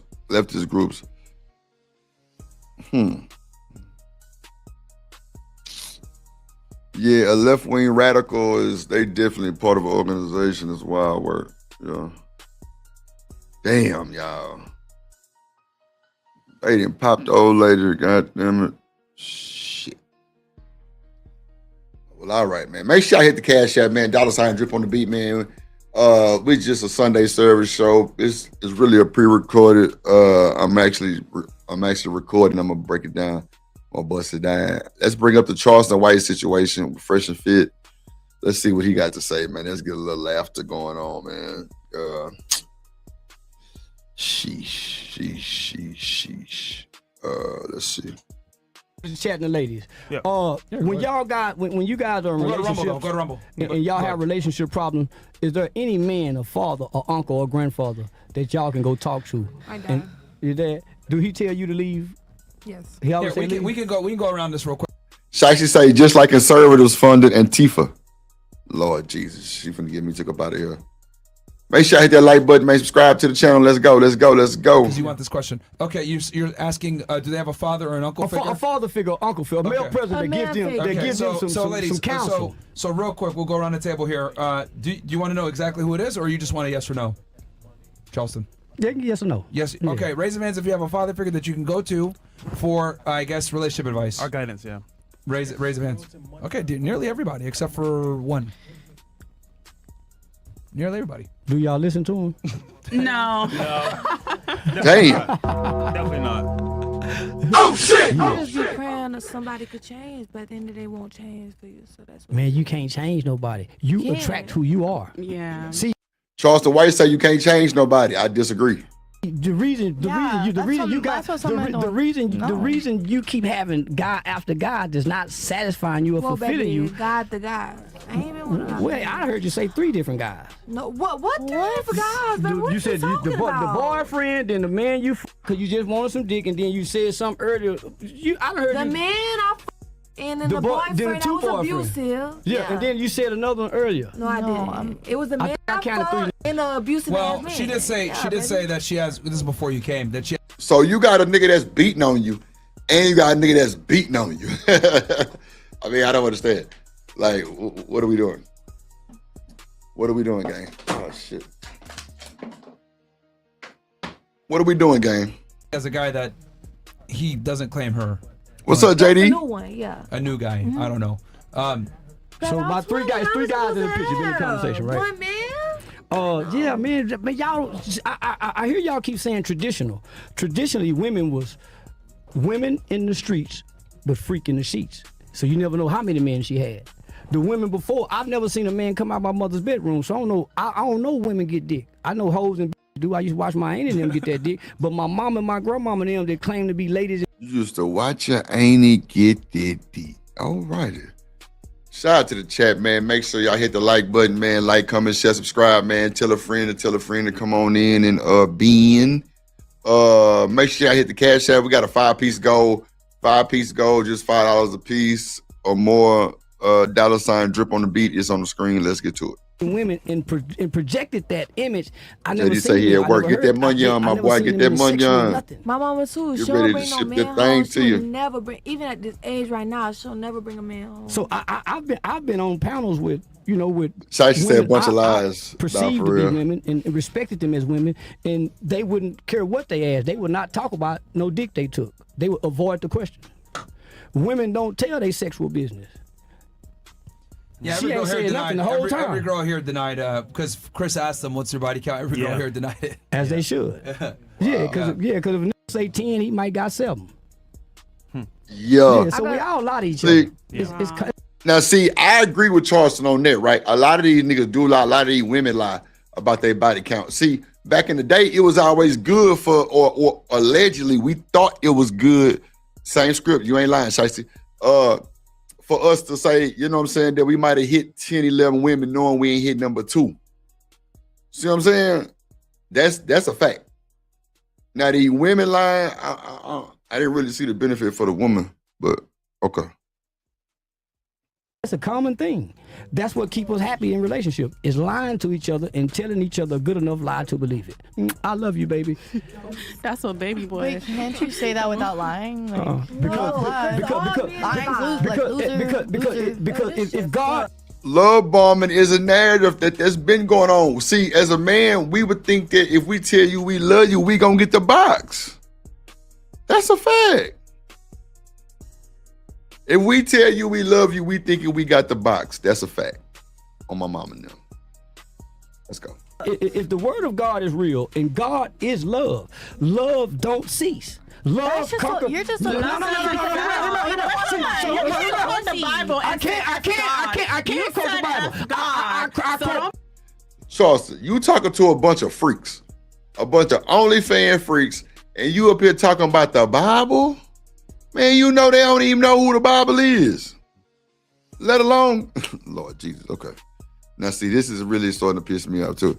Like, come on, man. What are we doing? I said Santa Claus. I tell Christmas story.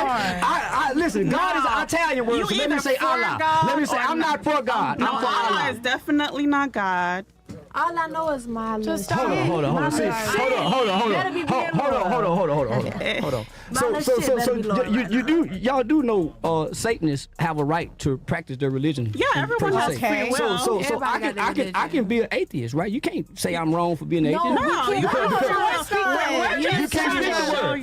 Y'all don't know the word. With the Bible. You haven't quoted one scripture. You're quoting your opinion. Quote a scripture. Tell me what scripture. I said the women are the weaker Where can I find that in the Bible? Go in your Bible app and just type it in. No.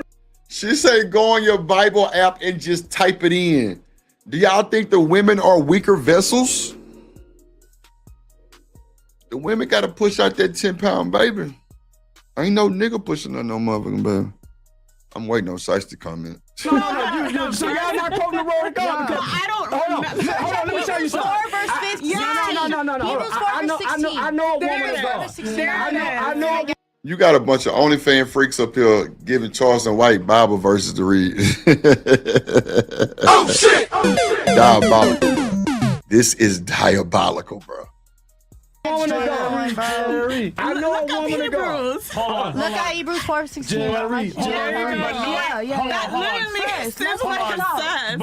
Yeah, this is a setup. This is some stupid shit right here.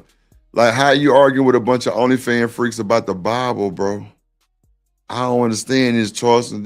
They must have paid you a lot of money for this, because I don't understand. The word of God doesn't mean anything, because guess what? Satan knows the word of God. Yeah, Satan knows. That's not better than you. Satan was a fallen angel. Satan used to literally be on God's side until he decided to do his own thing. So listen. So I use these talking points to show the hypocrisy in what y'all believe. You really don't believe the word of God because you're lukewarm people talking God talk as if you're not sinning every day. Okay.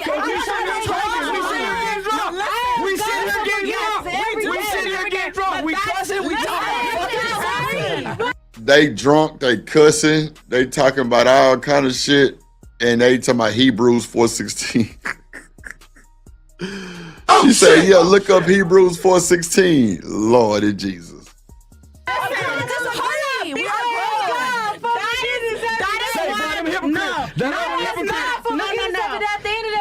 Yeah, they all hypocrite. That for shit show. Listen, no. Hold on. You got a point. We do sin every day, but that's why we gotta repent every day. That's why we go to confirmation. That's why we gotta repent. Who told y'all all this stuff? It's in the Bible. That's why he asked him who told y'all that, because he know it's a bunch of bullshit coming from who he talking to. Come on, man. What church? All right, ladies. Yo, you guys are just yelling, and it's really unbearable for the audience. Okay. What's up, Trust? Because you guys are screaming. No one is a real Christian in So America. Charleston's saying basically, listen, you guys talk about the Bible, it's lukewarm because you still sin and you still believe in the Bible. And you don't believe in love. I just see people who believe in God still. Charleston White is at the round table with Fresh and Fit with a bunch of OnlyFans freaks, and they talking about the Bible. Lord Jesus. The link is pinned to the top. Y'all want to come holler at, talk about it, bust it down.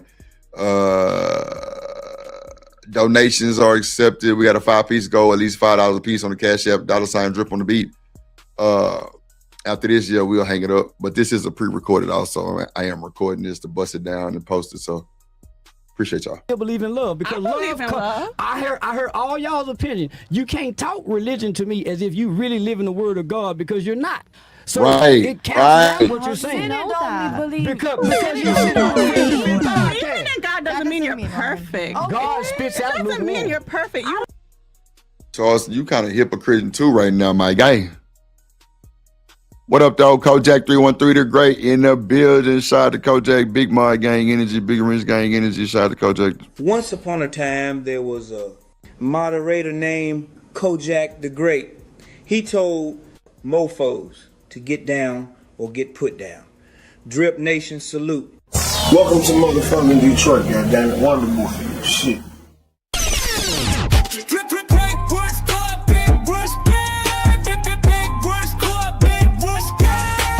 Get down or get put down on for them. Salute to the Motherfather, the Emperor. Contact 313 to great the Motherfather. Shout out to the Motherfather, dripping Nation West Gang.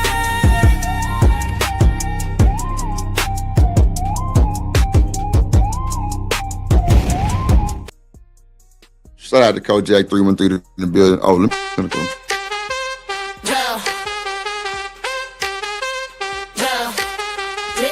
Drip Nation, drip, we going up, drip, we going up. Shouts out to Cynical One, let's go. Queen moderator, drip, big range gang, drip, listen to my gang, Drip Nation, drip, we going up, we going up, drip, we going up. Shouts out to Cynical One, let's go. And then Shiesty said, didn't Jesus say, come as you are? No, that's true. That's true story, Shiesty Bum, but you ain't shit. You know what I'm talking about with this shit. You know what I'm talking about, dog. She say, boo. Where you reading it? Yeah, just because I believe in God doesn't mean I'm a perfect soul. Exactly. Okay? I don't even go to church every Sunday. Listen, you know. Not a sin. Lord, it's Jesus. Hold on real quick, y'all. Drip Nation, let's go. Coming to the stage.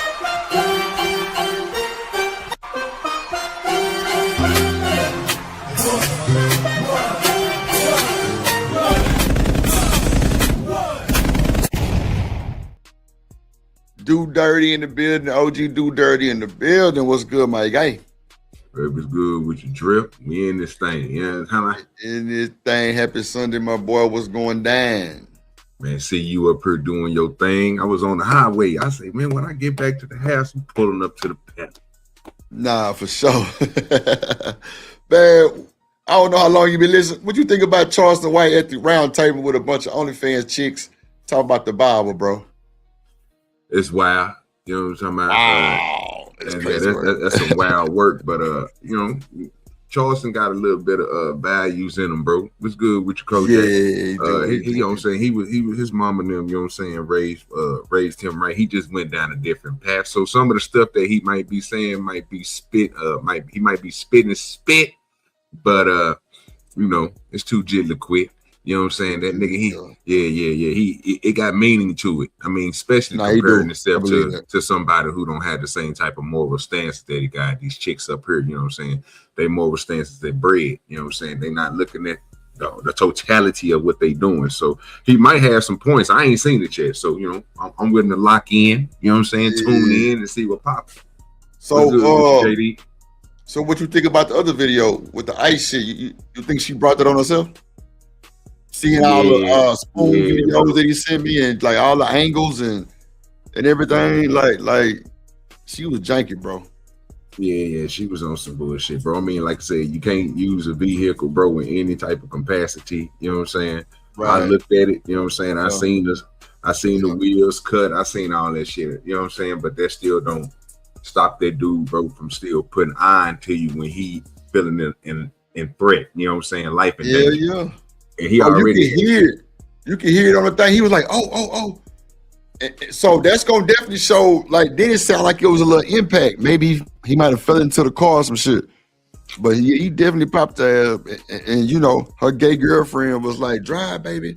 Like what? Like why would you tell her that? That don't make no sense. Like, do you really think you finna get away with that shit? They just weren't thinking at the time, bro. And you know, not saying, like I told people before on my show when we talked about it, bro, this might have been a situation that they used to, bro. Not saying that it's not an unusual situation. It's just saying they probably had this a week ago where ICE agents rode, they was going around doing what they was doing, and ICE agents rode up on them and they was able to drive off and they didn't have no problem. They didn't chase them or nothing because they was like, well, you know what I'm saying, it is what it is. But at this point, they probably got tired of them doing that bullshit. Yeah, because like I said, we don't know. Right. Yeah, Spoon sent the video. They was doing that shit way before the shooting, bro. They was perpendicular in the middle of the street. That's what I'm saying. So, you know what I'm saying? It's a lot of context to go to it, but the main important thing was the shooting justified. I mean, in my eyes, and I'm not for the police, bro. You know what I'm saying? I usually call that they bullshit, but on this one, bro, it seemed like, nigga, you know what I'm saying, she was using that vehicle to escape, to get away from the situation, and that when he walked in front of that car, she should have never hit that gas. Now, I would have just took the detainment, probably get a little arrest, take a couple of paychecks, paid a low bond. You know what I mean? Yeah, bond that. Yeah. Shut up about it. You know what I'm saying? And keep on doing what you're doing. You live another day to keep on doing your protesting. But when you put yourself in a situation where you think you're gonna get away from somebody and sped away in the car, bro, you can't determine what type of force they're gonna use. You know what I'm saying? And the force that he used got you up out of here. So to that point, Cynical. I know who Simon is, Cynical. I done cussed that nigga ass out about 3, 4, 5 times.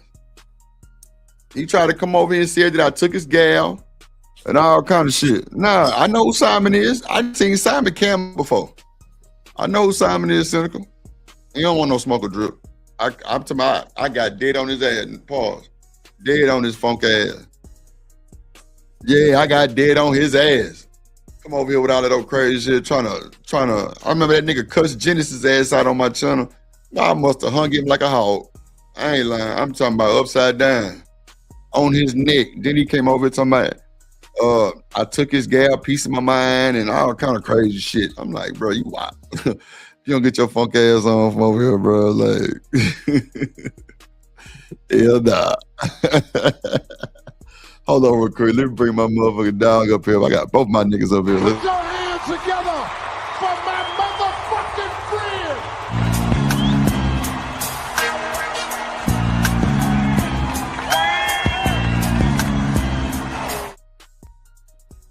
Lord Jesus. What's up, Truck? What's poppin'? What's good, my guy? Happy New Year, my boy. Chilling, man. You know, finally caught your ass, you know what I'm saying? Like Bible study on Sunday. Bible study on Sunday. Speaking of Bible study on Sunday, you got Charleston White sitting at the round table truck with a bunch of OnlyFans freaks talking about the Bible. Yeah, it's crazy work. Matter of fact, I'm gonna bring it back for you and Do Dirty, bro. Like a little bit. Let me see. This is gonna be a good conversation right now. What's good with your truck? What's going on? What's poppin'? Hey, you know, it's a privilege to be around you, Truck. You know what I'm saying? You the only thunder rat whisperer around here. You know what I'm saying? Let him know, Truck.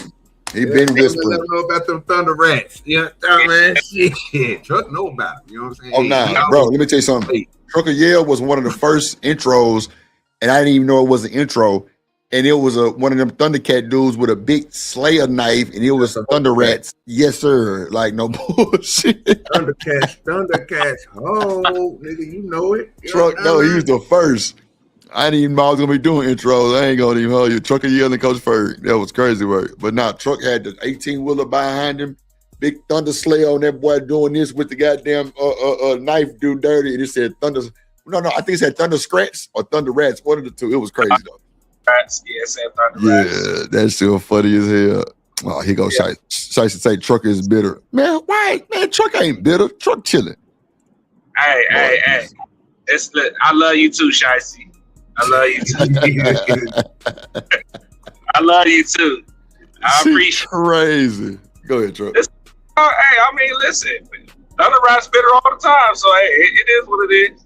I'm just saying, you know, I love you. I appreciate the compliment because I already told y'all. Motherfucking enemy. I'm y'all worst enemy. Y'all can't throw pussy at me. I ain't these new age niggas that leave with dick and money. Y'all can't do that shit. Nah. Not leaving with dick and money, Lord Jesus. I'm just saying, y'all. Hey, listen, y'all find y'all duck. Hey, keep using them ducks. Hey, but I ain't one of them dudes. That's all I'm saying. I'm up on game. I ain't off game. That's all. And I make sure my kids be on game too. Nah, she say it's giving unhappy home. Man, leave Truck alone, Cersei. He don't want no.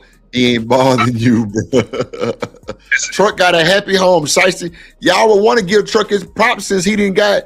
Now he down to the normal, regular household type shit. Him and his wife, happy, man. They good. They got their babies and shit. Man, they chilling. Y'all used to drag him for having two. Now he good. Now y'all still want to mess with him. Hey, you know what's crazy? I'm heading home. I just left New Candy, right? I just left from Walmart. Right? Walmart? You was at Walmart? Yeah, at that Walmart. Like, from out. I know what you're talking about. I done bought some motherfucking food to cook for the family when I get home. I done bought my wife like 4 different wines that we gonna try like that. You know what I'm saying? On some real shit, you know. Happy king, happy queen. So I mean, call it what you want, man. The unhappy home it is, I guess. Shiesty, yeah. Truck one sound, Shiesty. One man, one. She ain't worth the shit, bro. That motherfucker ain't shit. You know what? You know what it is, Drip? You know what it is? I think Shiesty been applying for an application for a long time now.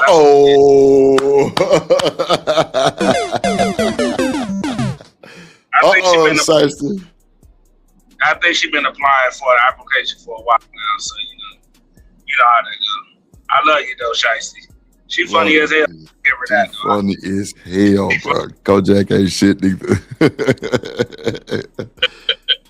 Let's see what these folks talk about with Charleston, man, because they on his ass. Hold on, let's see. At Image, I never seen him. I never heard. I never seen him in a sexual nothing. My mama too. She don't bring no man home. She would never bring, even at this age right now, she'll never bring a man home. So I've been on panels with with women I perceived to be women and respected them as women, wow. And they wouldn't care what they asked. They would not talk about no dick they took. They would avoid the question. Women don't tell their sexual business. Huh? Yeah, every girl here denied. Every girl here denied because Chris asked them, "What's your body count?" Every girl here denied it. As they. Now, I said this earlier because we had played a little bit earlier, right? So, Truck, it was cool for us to say we smashed 10 women back then, but we really only smashed maybe 2, 3. But that was something for us to flex. I don't really see the benefit for a woman though. Let me know if I'm wrong. Nah, you're not wrong. And on top of that. Like we learned that flex was wrong as hell. Yeah, now, hell yeah. What you think, dude? I'm just saying, I make sure I tell my son about dick discipline. I don't care what other niggas think. Y'all can call it dick or not. But I give them the real, like, we grew up with the, get as much pussy as you can get. And so we had it wrong, bro. We had it wrong. What you think, do dirty? I don't know, man. When it comes to that, bro, you got a point on that, bro. But when it comes to them females, bro, even the stuff that dudes did in the dark, bro. Same thing females do in the dark when it comes to smashing, bro. You don't want to let nobody know what your body count is, bro. But at the same time, it's not all the way bad. Like you said, for the young men, you telling people, you know what I'm saying, you smash this chick, you smash that chick, you smash this chick, you know what I'm saying? But you literally, back in the day, well, me and my partners, we didn't just let niggas say shit like that. You know what I'm saying? We had to see the chick around. You know what I'm saying?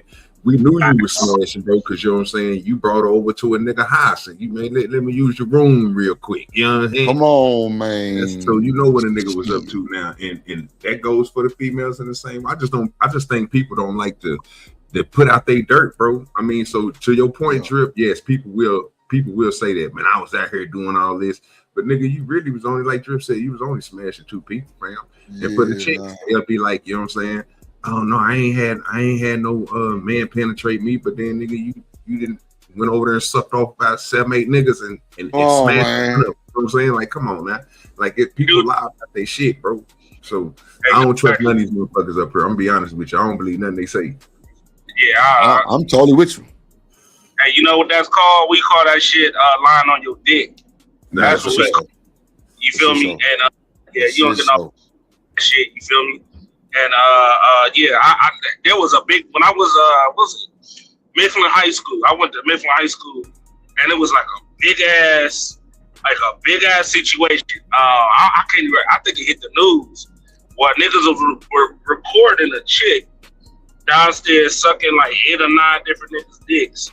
You know, and downstairs. You get what I'm saying? And that shit went crazy. So yeah, I agree with you, dude. That's all I'm saying. Like we know what it is. Like, you can't listen. I don't give a fuck who you are, nigga. You can't hide that count for real, dog. I don't give a damn. And y'all know when niggas start giving that look at your chick, not cause like she bad, but like, yeah, I done tossed her around and flipped her upside down. Right. Some of these niggas ain't got enough dick to be flipping around and tossing upside down and all this other shit, but that's another story. Shiesty Bone say men offline aren't asking body counts. No, I know I ain't asking. I don't want to know. I don't want to know at all. I ain't gonna hold you. If you look like you've been baptized yesterday, I'm good. She kind of right about that. I don't think none of my partners or nobody else who ain't on, because my partners ain't online. I'm trying to get them online, bro, but they ain't online, so I don't think I ever heard them ask anybody for their body count. But I don't know what type of dudes these, you know what I'm saying? Hold on, yeah, real quick. Online niggas is. Let me bring up this queen. Hold on, Troy. Hold on one second. Hold on. Drip Nation, let's go. Coming to the stage.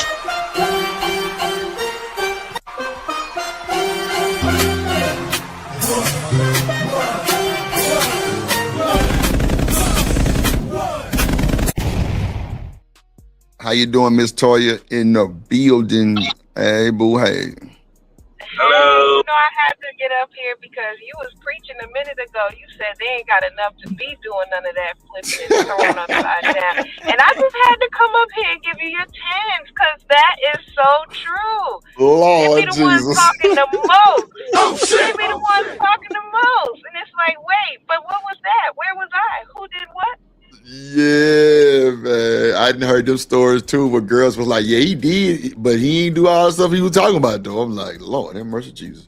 Hey, no, I don't disagree with y'all. But here's the thing, he still fucked. Yeah. I mean, yeah, he got it, but you know, the gaslight make it just whether he flipped you upside down or not, nigga, he smashed. In some cases, he didn't, but I hear you. Ooh, did he really smash? Like, was it like That's what I'm saying. Like leapfrog? if to me, if no penetration happened, then he didn't really smash. He may have had access to. Those are two different things. That's all. Listen, again, because people keep trying to run around from this. Whether he could penetrate or not, he had no finger.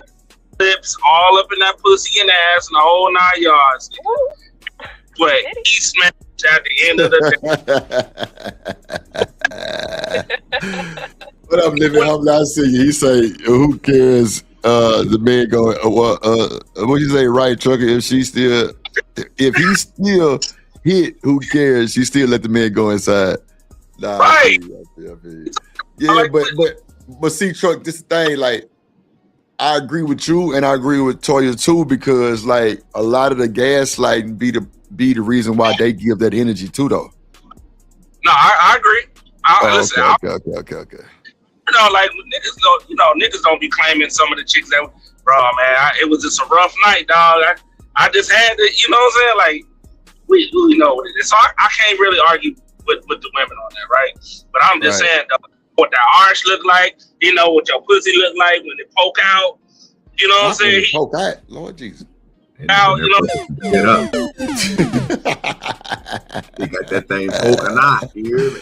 That thing poking out. Toya say, well, did he really? Lord Jesus, like, boo-wee. You know what? I'm gonna bring it all the way back because they start off saying how women don't like to say that they can take D. So, like, it's kind of crazy, but hold on, Charleston ain't shit for this. Hold on. I got a quick question for the chat and the ladies. Yeah. When you guys are in relationships, go to Rumble. and y'all have relationship problems, is there any man, a father, or uncle, or grandfather that y'all can go talk to? My dad. And is that, do he tell you to leave? Yes. He always Here, say we can go around this real quick because you want this question. Okay, you're asking, do they have a father or an uncle figure? A father figure, uncle figure, a male president that gives them some counsel. So real quick, we'll go around the table here. Do you want to know exactly who it is, or you just want a yes or no? So Toya, let me ask you this: is it good to have a male figure to give that type of advice to a woman? I mean, or like his niece type shit? I thought that was like a no-no. I think or am I it's tripping? good. No, I don't think you're tripping, but I think unfortunately because the people you used to be able to go to cease to exist, you kind of got to get it how you live. So that's really what that boils down to. But it has to be somebody that there's a strong foundation with. Okay. Truck, you got a daughter, don't you? Oh, my bad. Do that. Go ahead. No, I was saying, are we talking about life advice, or we talk? Because I thought they was talking about relationship. It's our relationship. No, okay, relationship. But that's still to be in the sexual life advice. Okay, you're right. That wouldn't be. I thought they was asking the motherfuckers about sex and shit, the shit that they doing, the OnlyFans and shit that they doing. Like I don't think that's gonna work out for you. Getting no advice from those. No. He gonna send you down the wrong path. Yeah. Especially if he telling you this is something that you should be like. Come on now, like they not telling you not to do the stuff. You know what I'm saying? Right. What you think, Truck? I think the only thing I'm gonna be telling any woman, even my daughters, don't do it. Because I don't. That's kind of. Yeah, I ain't that's the gonna. same thing Charleston said. Yeah, that's the same thing he said too. Yeah, you know what I'm saying? Like I'm gonna be honest with you, but I don't want to hear nothing about your sexcapades or nothing like that. I don't want to. Nope. I don't. Nope. What you do is what you do, but I don't want to hear it. Cause then I'm gonna hit you with some hard truth, and then all hell gonna break loose. I'm good. So wait, what's hard truth, Truck? What's up, Locksmith Jeremy? What's hard truth? Depending on I found out let's keep it about my daughter come to me like that. You know, I had a 2-man, and you know I'm like, oh, see what I'm saying?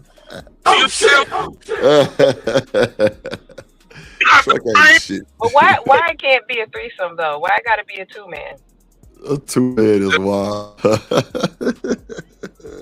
It is wild. Shit. Come on, Truck. Go ahead. A threesome, and I'm stuck. Like, okay, is it with men or with women? I had it with the men, 2 men. Oh, no, hell no. No, baby, no, baby, no.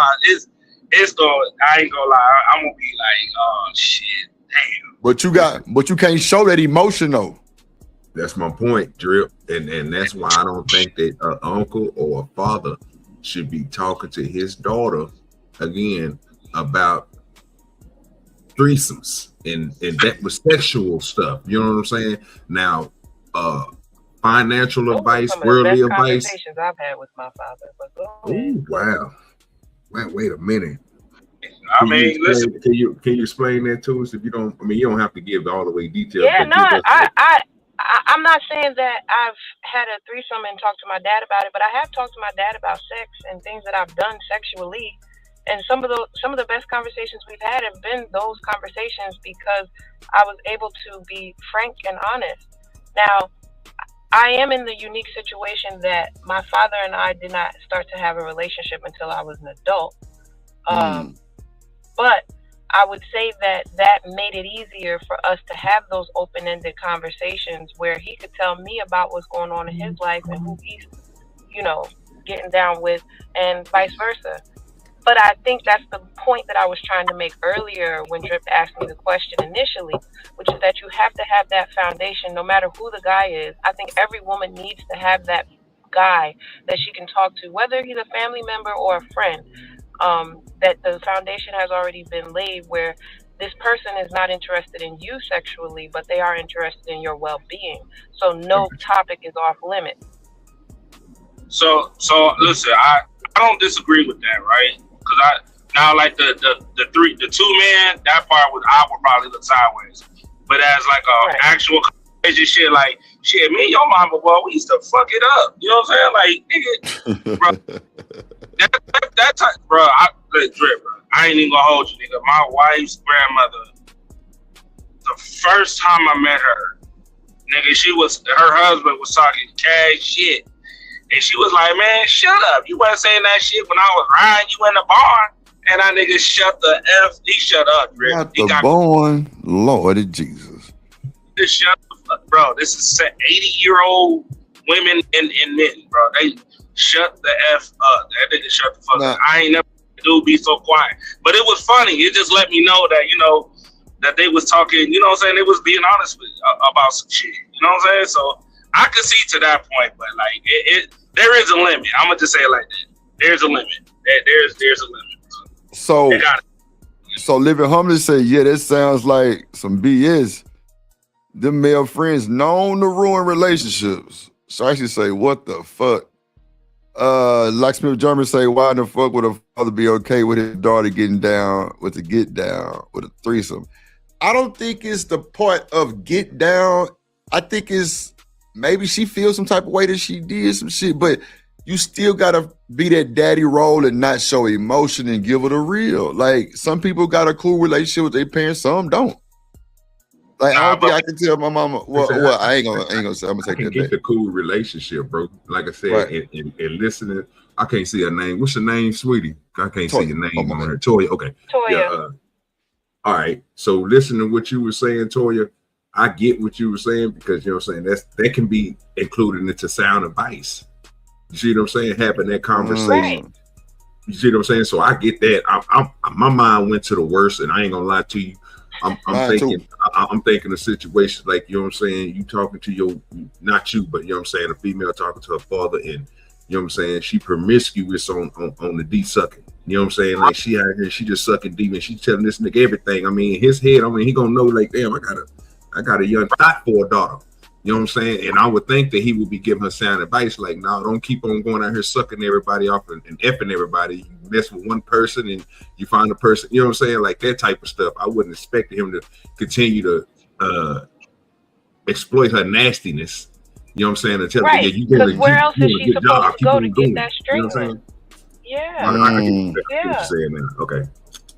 Yeah, that's why I said there's a limit. That's what I was talking about. Like, you ain't gonna look at your daughter the same when you realize, nigga, she for the universe. A universe. This nigga here. God damn it, Troy. That's crazy. Oh shit! All right, hold on. Let's see what Charleston got to say. Hold on. Charleston. Yes, no. Yes. Okay. Raise your hands if you have a father figure that you can go to for, I guess, relationship advice. Our guidance, yeah. Raise your hands. Okay, nearly everybody except for one. Nearly everybody. Do y'all listen to him? No. Definitely not. Wow. Definitely not. Oh shit! Yeah, somebody could change, but then they won't change for you. So that's Man, you can't change nobody. You attract who you are. Yeah. See, the reason. See, I don't agree with you can't change nobody. I think you can. Nah, I don't agree with that. Nah, I don't think you can change nobody. They got to change themselves. Yeah, they got. I mean, you could be an influence for them to change. That's what I mean. Something like that. Not like do as I say, but I think you can be an influence for people to change. I don't know. I mean, that's true. I mean, you can be an influence, but in most cases, people do it when it's too late, when they don't have that person that was really, giving they all into that situation. That goes on both sides. It's like when it's too late. You know what I'm saying? I got you. But they do change and they still in that situation, bro. That's when you kind of start. That's when you start seeing the real success of the relationship. When people start listening to each other and you know what I'm saying, like just changing, just to be changing, themselves. Because at the end of the day, no matter how much you put into a person, if they don't want it, if they don't want to win, ain't shit you can do about it. No, you're right. You're right about that. You're right about that too, bro. You're right about that. Do dirty. I agree with do dirty on this one. Hold on. What you think, Toya? You think people can change somebody, or you don't believe that? Sorry, I'm in the store. I'll tap back in a second. Okay, cool. The reason you keep having guy after guy that's not satisfying you or fulfilling you. God the guy. I ain't even with Well, I heard you say 3 different guys. No, what different guys, man? What you said the boyfriend, then the man you because you just wanted some dick, and then you said something earlier. I heard the man I and then the boyfriend that was abusive. Yeah, and then you said another one earlier. No, I didn't. Then you got a nigga that's beating on you and a nigga that's beating on you. God damn. God damn. Boy, that's crazy work. Hey, but he's true. Hey. You know what? I just look, like sometimes, bro, I think it's just a waste of time talking to women that's broken. I really believe it's gonna be a negative. It's gonna be a negative vibe on truck. Yeah, bro, like this what we was just talking just a moment ago. If she want to change, she'll hear it, she'll listen. Not keep on trying to duck and dodge that she been getting smashed and getting beat on by 2 different dudes. Right. Like, you know what I'm saying? That's wild. Let's see. Hold on. It was the man in the abusive Well, man. she did say that she has. This is before you came. That she has a guy that he doesn't claim her, but that's the new one. Yeah. A new guy. Mm-hmm. I don't know. So about 3 guys in the picture.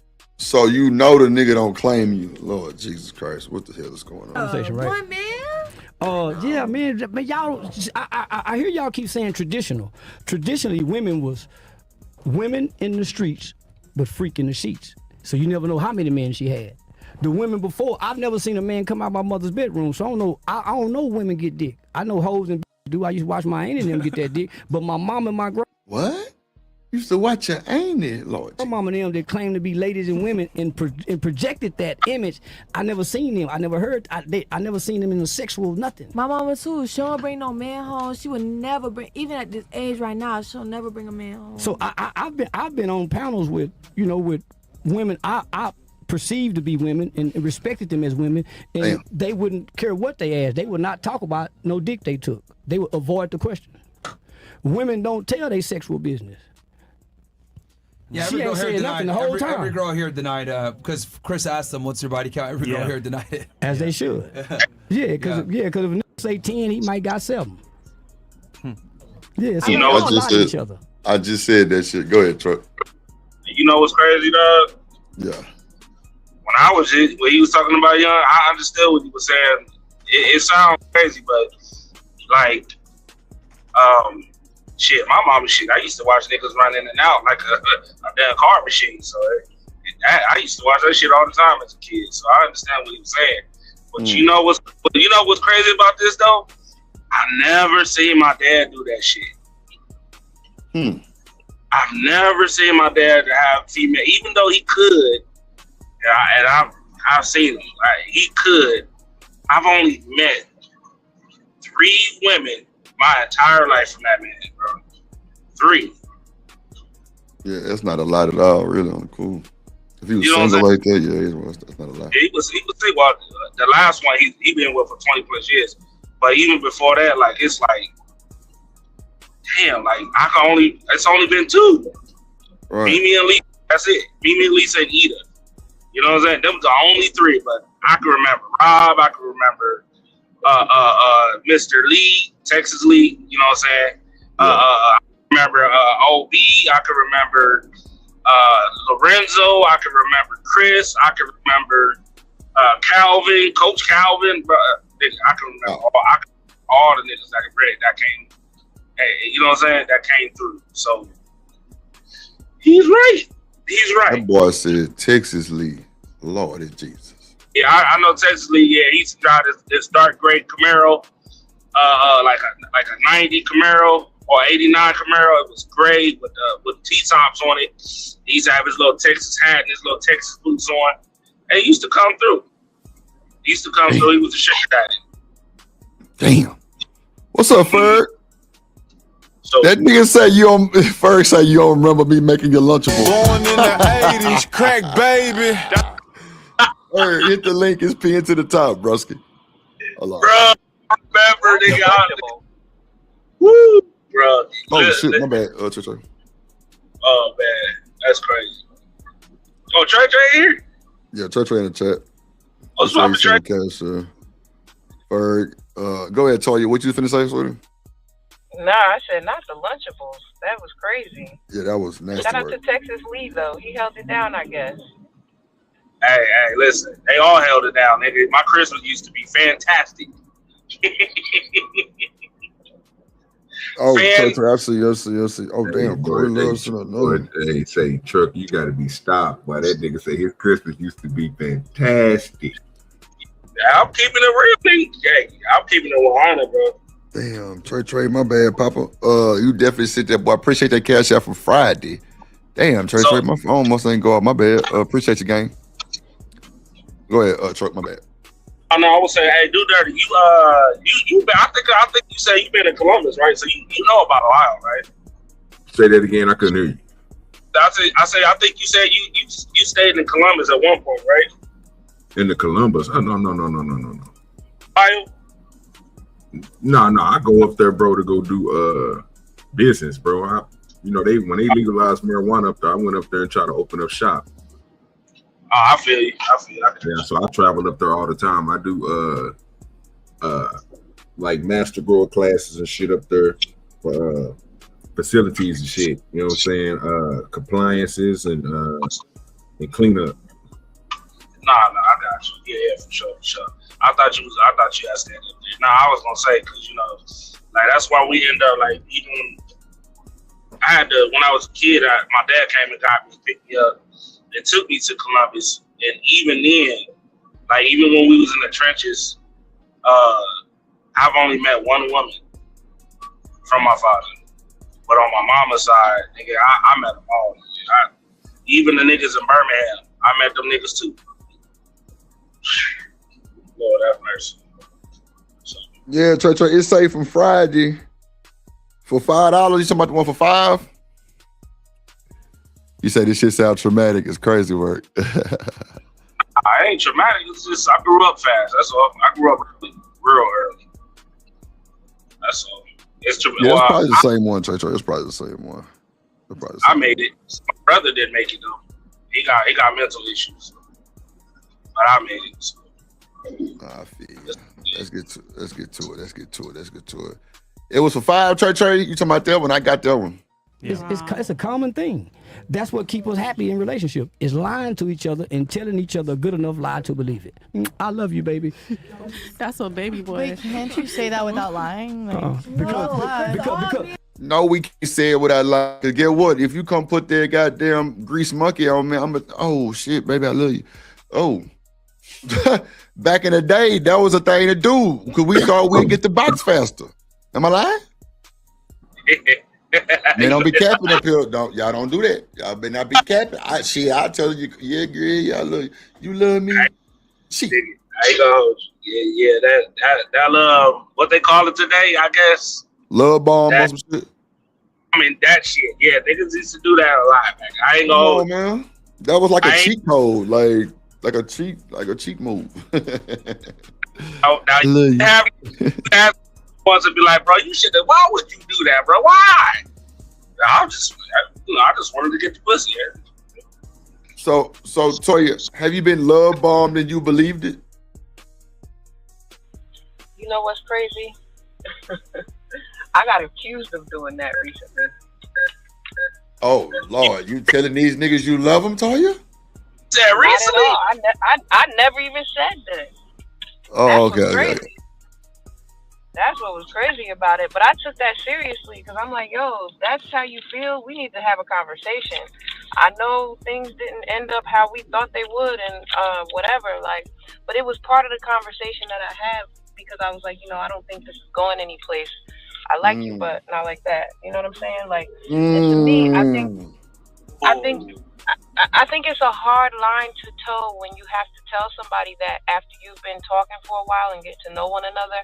I agree. You know, it's a hard conversation to have, but it still needs to be had regardless. You know, and I ain't no punk. Like, I'm still, you know, listen, this is what it is. I don't know what it is for you, but this is what it is for me. And it's like, now I could have been mean about it and said some things that I was really feeling, but I didn't even think it was necessary. However, the feedback that I got was like, man, you love bombed me and then you rejected me. And I was like, yo, what? How? Like how did I do that? So I stand by everything that I said that was complimentary, but in no way did I intimate that I was falling in love or that you should. Hold on, y'all. 2 seconds. I got 2 people in the back. Hold on. Drip Nation, let's go. Coming to the stage.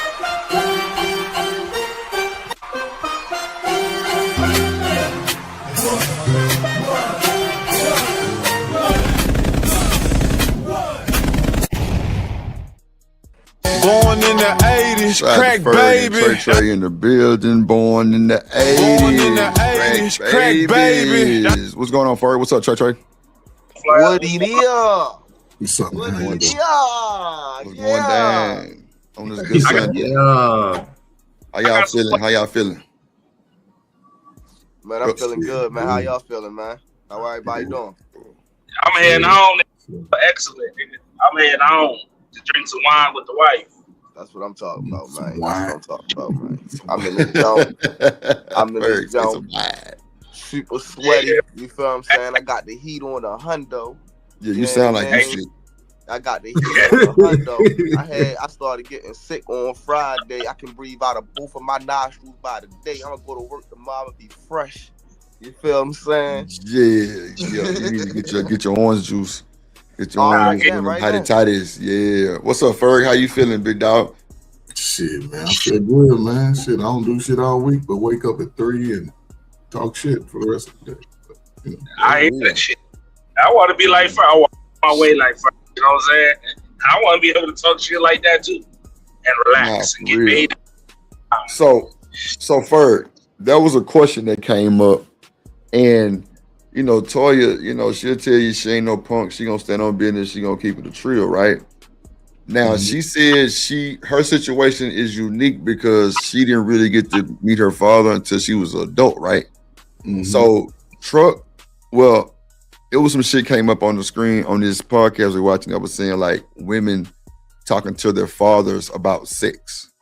Now, is there like a limit on that, or because Truck was talking about a 2-man? Lord Jesus, I don't know where they came from. What if your daughter came at you and said, "Pops, I just had a threesome"? Like you know, you got to still be daddy. Like you can't flip out and call all kind of names and shit, right? I failed.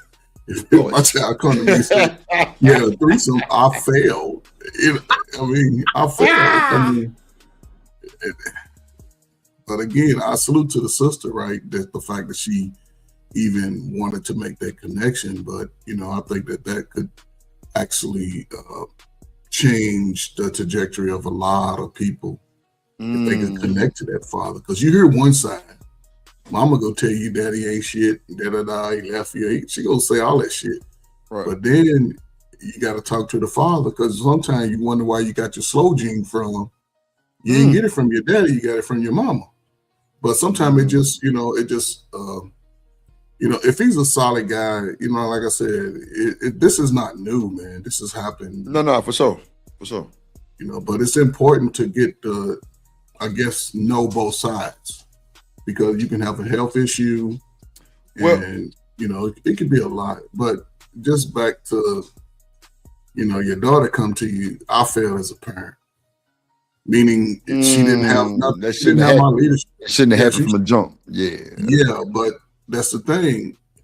Hindsight is 20/20, right? But probably during those times before, in those years before, it'll probably benefited the child to know her father or have a relationship. Well, now, that wasn't really like the whole point. It was the point that she just came and talked to her dad about the sexual part. I mean, like, people in the chat was like, hell no, like, why is he talking to his daughter about sex? And I'm like, man, different strokes for different folks, right? And that's the relationship that, when it comes to trust, you want to be able to have those relationships. Now, I ain't saying go into detail. You don't want to come up and tell your daddy, you can make a nigga shit disappear and bob it through an apple and all that shit. Right. But, it's important to, to have those open dialogues with you, especially with your daughter. Y'all seeing the results of how women are moving. Every young girl, they come out the house showing their breasts, who they live with. I ain't no girl living with their daddy coming out with your monkey showing and your breast showing, unless he ain't shit. Now, if he ain't shit, then, but I mean, Ferg, it's a lot that ain't. But go ahead, Toya. My bad. Go ahead. I have some questions for Miss Toya, though. That's for sure. No, go ahead. What's your question? I wasn't saying anything. I was listening. Oh, okay. My bad. Go ahead, Toya. So this love bombing thing. I'm making my, I don't know. So let me was you dating with intentions, or was you like using a nigga like for a free meal? Well, what type of situation was this for you? I'm glad you asked. I'm glad you asked. All right. So the truth is, we had known each other from different social media for a while, right? About a few months ago, we started talking to each other with intentions to date. But because we were in different locations, that made it very difficult. Mm-hmm. Now, the rejection came after we had an opportunity to go out with each other face to face. Because to me, there's nothing better than being able to see if that chemistry that exists when you talk to each other on FaceTime actually exists in person. Right. So what happened was, in person, that chemistry was not there. So rather than drag it along, I said, listen, this is not where I think it's going. For me, the spark wasn't there. And so he took offense, I think, to the fact that leading up to that point, I had such good things to say about him. But once we got in person, that wasn't enough. So he felt like I love bombed him because I had made all these compliments to him, and I told him how much I respected him and all that good stuff, which I still feel the same way today. It's just that I can't fake having a romantic spark with you if it just doesn't exist. And I felt like it would be bad on me to keep that going, knowing that wasn't there. No. I definitely respect that. Hey, but he ain't paying no bills or nothing like that, did he? I never asked him to. I don't get down like that. Okay. Yeah, that's on him. That's on him. There, you ain't nothing wrong there. You was, as a matter of fact, I'm gonna give you your flowers. Hold on, truck. Give her the flowers, man. Check you out. Yeah. Oh shit. I honestly think more women need to just be honest, bro. Like from the get go, from day one, like she said, over the phone, yes, it's good. Talking on the phone, talk all that shit. But when it come down to it, face to face, you ain't got that same energy. It ain't the same, bro. Go ahead. A few questions in regards to having the chemistry on the phone. What truly changed the chemistry in person? Was it his looks? Was it his breath? Was it his body odor? Was it how he dressed? I mean, was he shorter than he said? Was he just he a woman? was shorter than he said. Man. It was, and I don't listen. I'm not even. Look, I'm 5'8" and I like to wear heels. I'm very upfront and honest about that. If you have a problem with that and you're shorter than me, then that's your problem. I don't have an issue with short kings, right? But you just have to be confident about it. Right. And I walk with a certain level of confidence that if that's not mirrored by the person I'm walking next to, we can't walk. Right.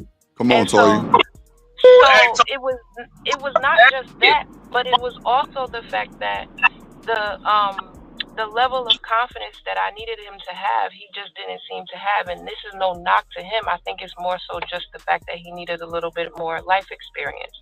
And my being a few years older than him, I think I had that and he didn't. And I didn't even say that to him because I feel like life will fill in that blank for him. But I wish I had the opportunity to have a more candid conversation about the way that he carries himself versus the kind of woman he wants to entice. I think that was it fall on both of y'all. You say what, Ferg?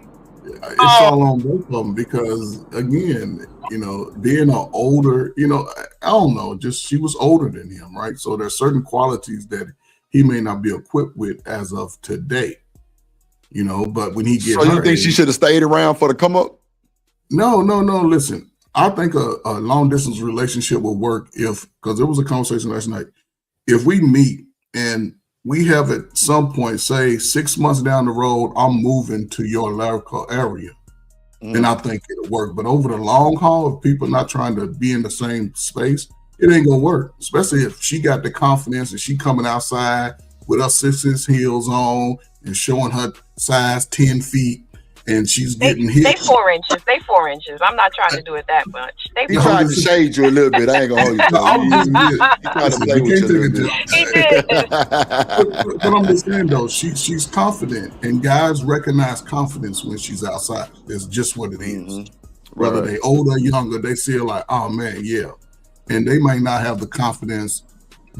It may sound good up front, but over the long haul, they may not be able to hold that level of confidence, right? Because we are attracted to we're attracted to beauty, whether we ready for it or not. No, for sure. I agree. I agree with that. I think so. It was just go ahead, Chuck. Go ahead. But was it just the confidence that just like he was talking to good guy? That's why I say, like, if you gonna talk to nigga, you gonna have to walk the walk. Yeah, you just got it, bro. I agree, Troy. I think lack of experience brings lack of confidence because you never had a woman like that. No, I don't think it's the lack of experience. I mean, there's plenty of dudes out here right now that got a whole lot of experience, but they ain't got no confidence. They ain't got no confidence at all. You know what I'm saying? So it got to be in you, not on you. But the women they dated might not have been that caliber of woman. That's what I meant when I said that. That's Meaning like a woman like Toya with all that confidence. If a nigga got a lot of experience and they ain't number base heads, then that don't mean shit. You know what? This remind me of that shit that what's her name? Jill Scott? What she say? She said, "What's up?"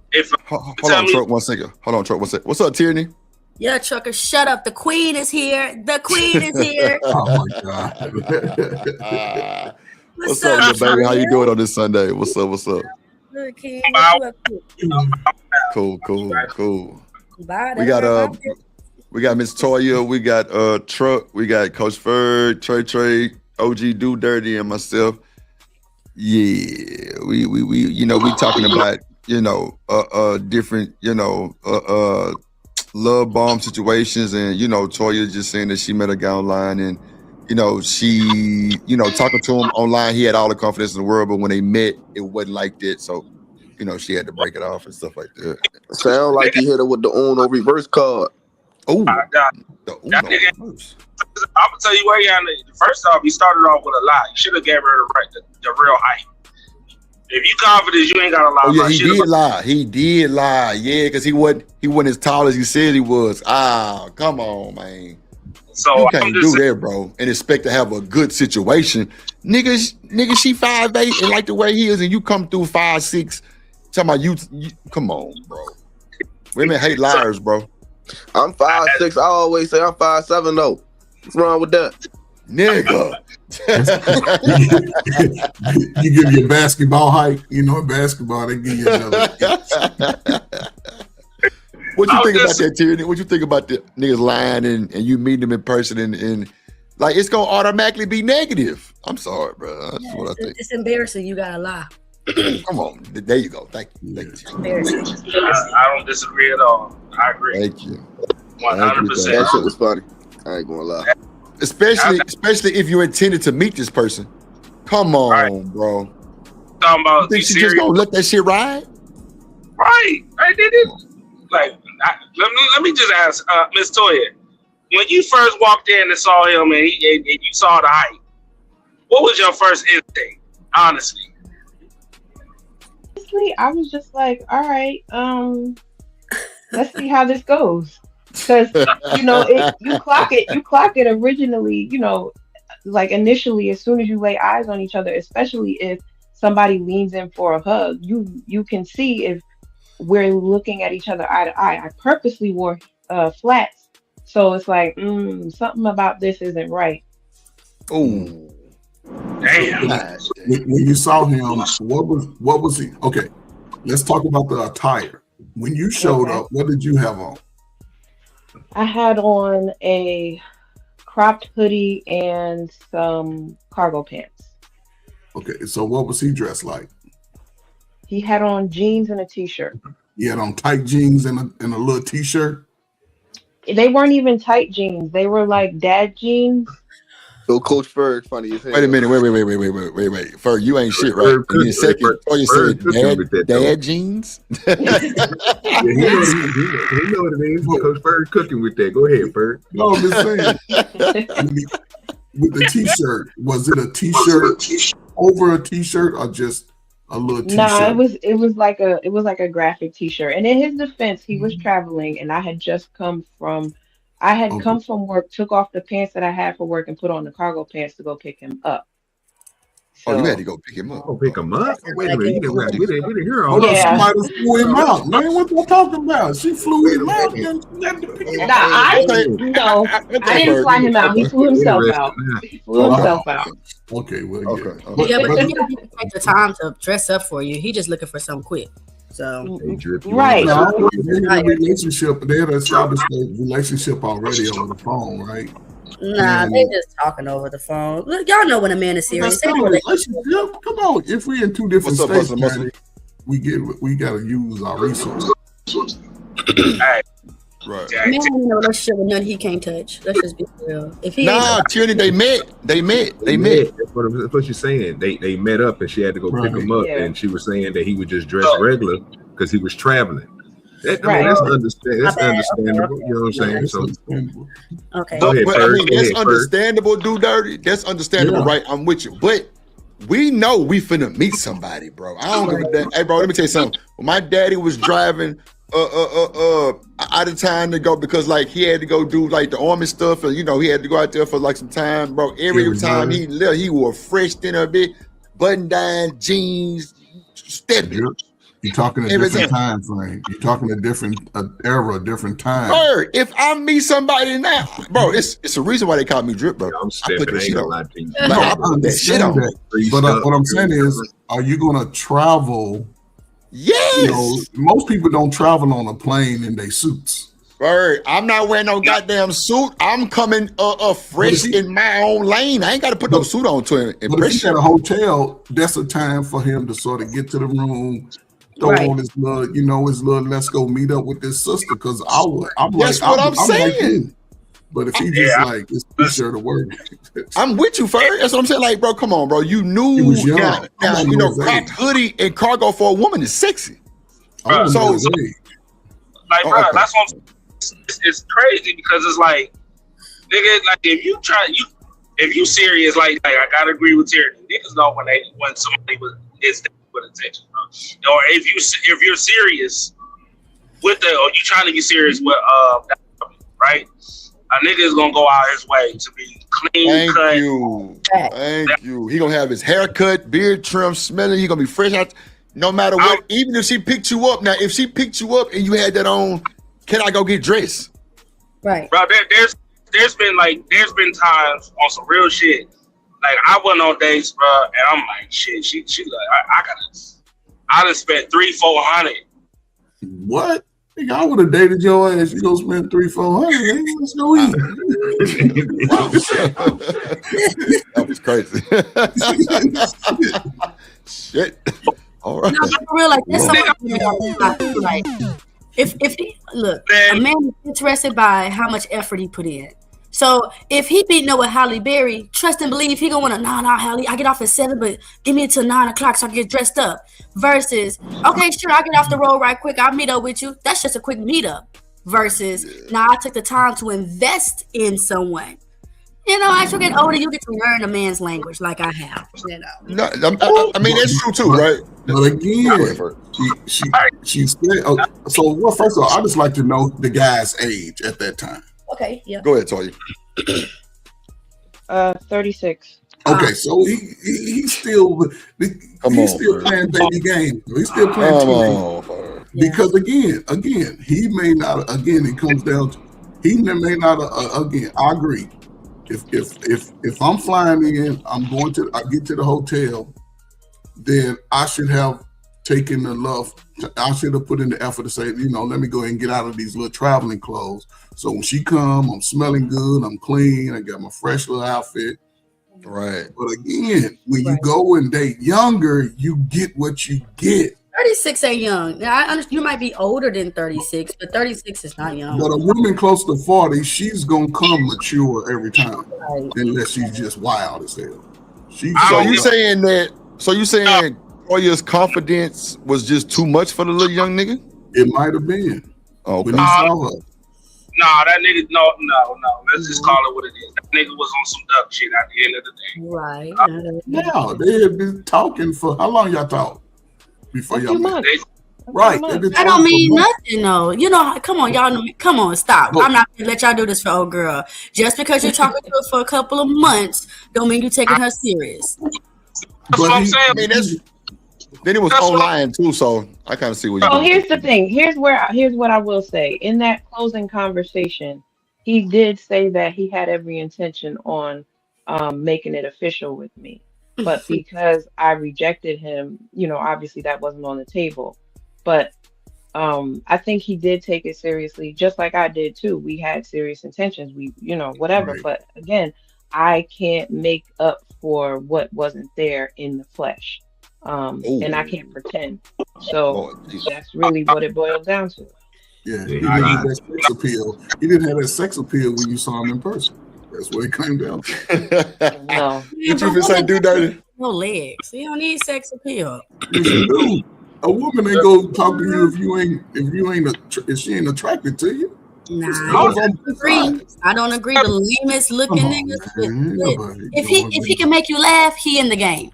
Just by him. Still gotta be attractive. He does, yes. See? A lot of people do say that the whole point of making them laugh, you pretty much can get her. Because, when you first meet a woman, they just be mugging, just like some niggas be mugging. Like, people tell me all the time, I ain't the most approachable person. I'm 6'3", I got a bunch of tattoos and shit. I got a beard, I'm a big guy. So niggas is like, this nigga crazy. Hell not. But, like, as soon as you start talking to me and then you get that charisma that I'm really dripping, like, you be like, oh, this nigga, he's different. Cool. And it kind of catch them off guard, and now they laughing. Now we got a conversation going. If you can keep that conversation, then you're gonna rule the nation. Man, what are y'all talking about? Y'all acting like it's a song. You gotta hear the song a few times before you like it. No, when it comes to attraction, it's instantaneous. Yeah, I've heard that making it laugh is part of the damn attraction, right? But she has to be attracted to you physically to even listen to you tell your little dry ass. No. Not Ferg. I do agree to a certain extent because I've seen some wild looking dynamics, Ferg, and you be like, nigga, somebody paid for that. But it wasn't nothing like that. It was real genuine. That's what it was. But I feel you though, Ferg. I feel you though where you coming from on that. No, men are visual. Mm-hmm. men are visual, women are more visual because what? Come on, man. What are we Nah, talking about? man. Okay, y'all thinking of those up, snooty women. Let's just get No, down. no. Even Down to earth, Sabrina on the block, turning. If he ain't attracted, she ain't giving him none. What we But talking the about? looks don't make him attractive. His personality does. You see him across Have the a street. good looking man, and we be like, "Oh, he good looking," but then he open up his mouth and sound stupid like NBA YoungBoy. You're automatically unattractive. I've heard that. Big Go ahead, fact. Troy. Go ahead, Troy. So what? Starting off with a lie. Understand? Like, I feel what she's Started saying. off with a lie. Yeah, that kind of killed it right there. Yeah, I agree. He lied. You talking all, you talking big dog shit the whole night. It's cool, but we gonna meet up someday, and then here and all that shit you were talking don't matter because you ain't showing it, you ain't moving it.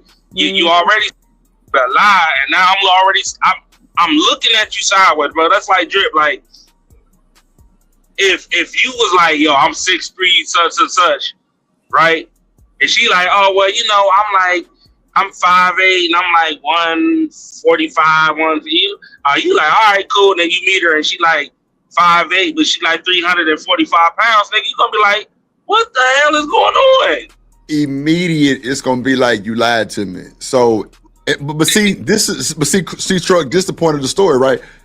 I think he got the love bomb and stuff messed up because she was bigging him up so much. She say she always complimented him on how he was online and on the phone in conversation. But when she met him in person, all that shit was out the window. But still, seeing him not tall as she thought he was is going to be a damper. She was attracted to his mind initially. That's the thing. She was attracted clearly, to his mind. Clearly, Truck, she was gonna let that shit ride. Yeah. Man, listen. I got a question. Baby girl, did you meet him on his red pill space? No. Oh, Lord. No? Okay. No. Hold up. Let me ask you. Y'all was sending each. You saw what he looked like before you met him, correct? Yeah. He was pictures of what he looked like, things like that, and he was sending him pictures of what you look like, whole 9 yards. What was the initial he said he was? Let me ask that question. He said he was 5'9". He was 5'9". Oh, he wasn't even average height there. Yeah, he was. He not about being Then she said first, I don't have a problem with short kings. I think anybody who says short kings has a problem with short niggas. I've dated shorter guys though. That's my point. Like I don't have an issue with it. You just have to you just have to be confident in it. You have to be all right with me wearing heels sometimes. That's all. Yeah, but what the heel shit? What about him caused you to not be interested anymore? What was the incident? He lied for. Okay, so all right. So look, like y'all were just talking about a little while ago, right? I had to pick him up, right? No big deal. We already discussed that. It wasn't an issue.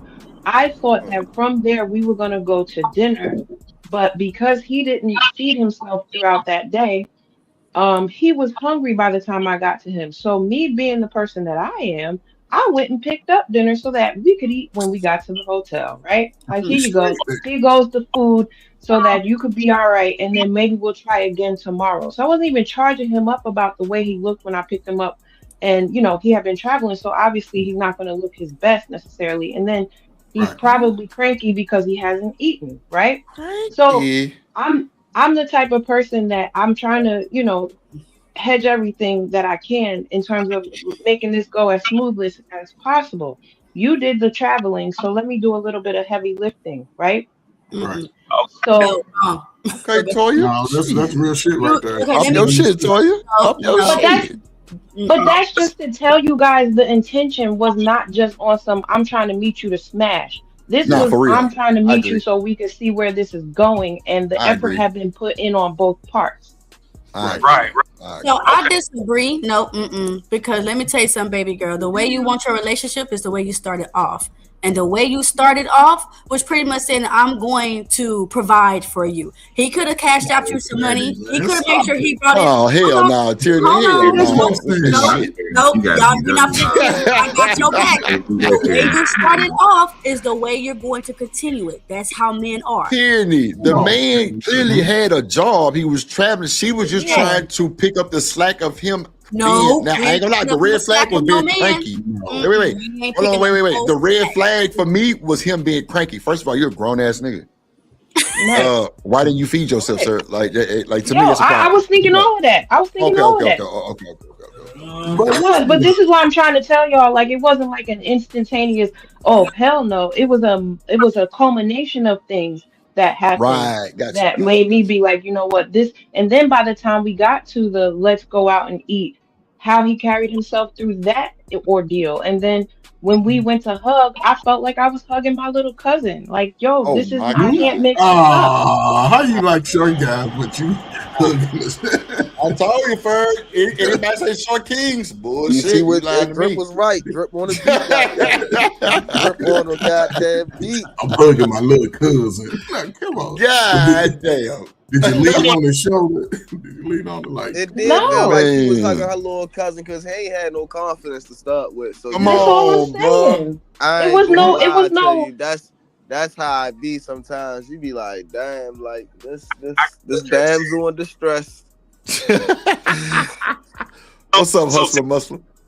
So Tyranny, you was right. What up?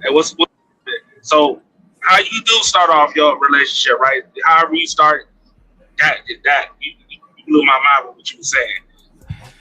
But right, but a woman picking up, bruh, nigga, I picked my girl up in a goddamn cab, even though I had cars. You said you pick your girl up. I picked my girl up at the time. Mm-hmm. And you know, one thing that has not changed is that we are not dishonest. That's how you start that shit off. And unfortunately, the nigga was dishonest from the very beginning, which trickled down into his confidence. You feel me? Because any confident dude or dude that's himself ain't got a front or put on a I'm there you go, truck. I'm 5'9". No, I don't want to. No, he's right. He's right. I'm not. First off, you're lying, so that indicates you're a liar. But I'm saying if he cared about her enough, he would have said, nah, I want to meet you right. You're not finna meet me cranky, nigga. That's gonna mess up my whole vibe. That's what I'm, nigga. You a baby or something? You cranky, nigga? Yeah, he could have bought him a burger or something at McDonald's or whatever before he got on the flight. But instead, he had her right. Absolutely. No, but you avoided some bullshit. You should have got a baby bottle pop. But okay, so he's spending money to get there. Y'all know plane tickets ain't cheap, right? So he gets a ticket. Okay, shoot, I don't know what they would have ate. Some chicken wings, I would have been all for it because I was feeding y'all aunties chicken wings. They was finger licking good to their ass, and they was happy and full by the time we. But that's what I'm saying though. Lord, he flies out, right? He spends his money, flies out. And she understood. I'm pretty sure the chicken wings cost $20 for the 20 piece for both of them to eat some wings at the hotel. But again, his confidence, she couldn't do nothing about his confidence. Are we on two different pages? I thought he was a truck driver and he pulled over and met her on the side of the road. What the hell are you talking about? No. She said he was traveling. He was traveling. I don't know what that means, but by traveling could be truck driving. I don't know. Right? Was he truck driving or did he fly out to meet you? You met him online. No, he flew out to meet me. We met years prior to this on some platonic, you know what I'm saying? Like in passing, right? And then we got to seeing each other on social media and we were cool like that from social media. But then it wasn't until a few months ago that it became, hey, I'm kind of interested in you. Let's get to know each other, right? Oh, okay. So he's that makes a whole lot more sense. Hold on, let me make sure. He spent his money on a plane ticket, or did you buy the plane ticket? No. He spent his money on the plane ticket. Okay, and once he got there, who was he going to stay with? At a hotel that he purchased. Right. So he was just going to stay at a hotel for y'all, or was he already down there for a trip? No, he For was him. there for me. He was there for you. Okay. He's $600 in the hole already. Let's go, Bird. Let's go, Bird. It's $600 down, so that little $20 wing from Wingstop is okay. Now, Man, no, nigga, I spent there's restaurants in the airport, $25 on our dinner that first night. So no, it wasn't. That's because it you wasn't wanted just the extra $20. wings with the extra sauce. Oh, no. Claudia, you What? did your thing. You ain't got to explain. That nigga should have I know, had but something earlier. I know I don't have to explain, but I'm just trying to give you a complete picture because got you. I'm also open to if I made a misstep, y'all calling me on that. That's fine. But my thing is, I think I did enough due diligence to think it through in terms of how I would want to be treated, and especially the experiences that I've had in the past. That's You what I roll the use to red go on carpet out. anything. Right. Nah, Yeah. nah. You roll the red carpet out for a nigga that's cranky. Fuck you mean you cranky, nigga? Nah, You want- She did You wanna not roll follow out the red carpet. that whole cranky thing just bothers me so much. This nigga say cranky, hungry ass nigga. See, this is shows y'all ain't got no. Hungry ass He was nigga. 6 foot. When he got there, he was 5'3". Then, Yeah, that's wild. hold on, wait, and then he flew all the way out there thinking that he was finna can something up. And he couldn't even open up his mouth at the goddamn table. He seen you in them goddamn cargo jeans and that goddamn jacket, girl. He couldn't. Yeah. He ain't know what to do. He started sweating. Wasn't he? He started his Trey, started you ain't shaking a little lying. bit. Cause watch this. Yeah. He knew he was short. Listen. When he seen her taller than he probably expected, he knew he was gonna get caught, bro. Well, I have a question. Did y'all ever He couldn't handle FaceTime? it. He couldn't Did y'all ever handle it. FaceTime? You came in there with We all that FaceTimed good almost looking. every day. couldn't He knew how handle it, tall I man. was. His knees started But you can see his height with it when you FaceTimed him. You can't really tell on the phone. Yeah, Huh? you can't. But if somebody tells you they're 5'9", why would you think that they lying about that? You know what I'm saying? Like, I got you. Yeah, it's hard to judge at 5'9" from a 5'7". Just come correct. Like y'all be trying to impress females and end up missing out completely. Just come correct. That's it. Exactly. I'm gonna tell you this, Toya. You didn't do nothing wrong on the No, point say of what it. you want. You took off. You didn't put on your 4 inches. You came in there flat footed. So that was all on him. He thought you was gonna wear them heels so he can be like, you know what I'm saying? You got them heels on, so you taller than me. No, what the fuck? You don't know shit, boy. You don't know shit. Hey, Do that, ain't lying. Do that. Get what? That'd have been the first excuse. Yeah, you got them heels on. You trying to over? Nah. Well, guess what, baby? Let me take them off for you. Yeah, I thought it was the other way around. I thought it was the other way around. If I wear heels, I'm taller than you, so I can't date you. That's what I hear a lot of. Nah, but she wasn't tripping. Yeah, But okay. that's because of Papa this balloon and them females is young. When you with a real woman, she ain't worried about you shorter than me. Real women don't care about that. We worry about can you They feed not me, all young. rub my feet, can you help me with bills. Woman that cared about my Apparently, a lot of them women Absolutely. be 40, 38, same age as women online. They all the Well, same she age. said he was 36, so I mean, I don't know. I don't want to display her age or ask her age, but I mean, she said she was older than him, but you know, it is what it is. That's the thing. Young men ain't gotta lie. Y'all ain't gotta lie. Just be honest. Because a woman's already trying to prepare her future. She's already thinking, okay, what can I accept and what can I not? Just be honest. See, me and old Trucker Yale did a show long time ago that said, you know, you got to show me. And you know, nigga, we showing Instagram, full body pictures, all kind of highlights and shit. Like that's why I knew I had to solidify myself. Like, bro, ain't no need to lie like about shit like that. Like, bro, it is what it is, bro. Like, if you not this statue or stature, like, bro, just do stay in your lane.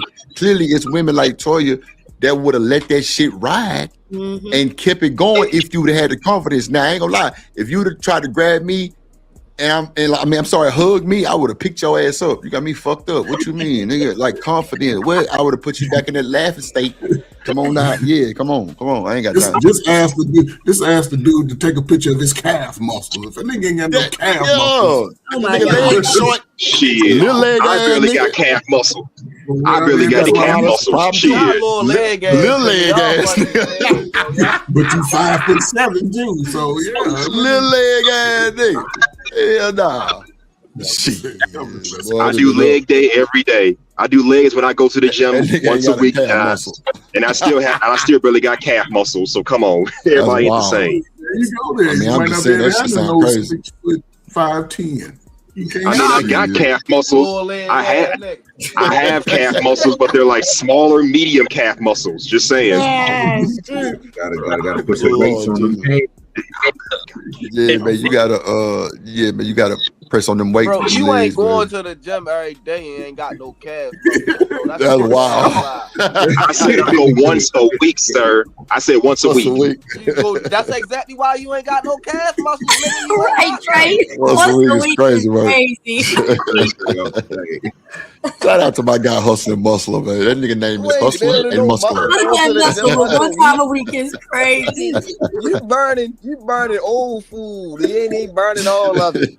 You talking about calf muscles once a week. Lord Jesus. Nigga, you ain't got none. Don't Shout out show to me Hustler your See, calf this is why muscles. You a fucking leg ass nigga. niggas over here.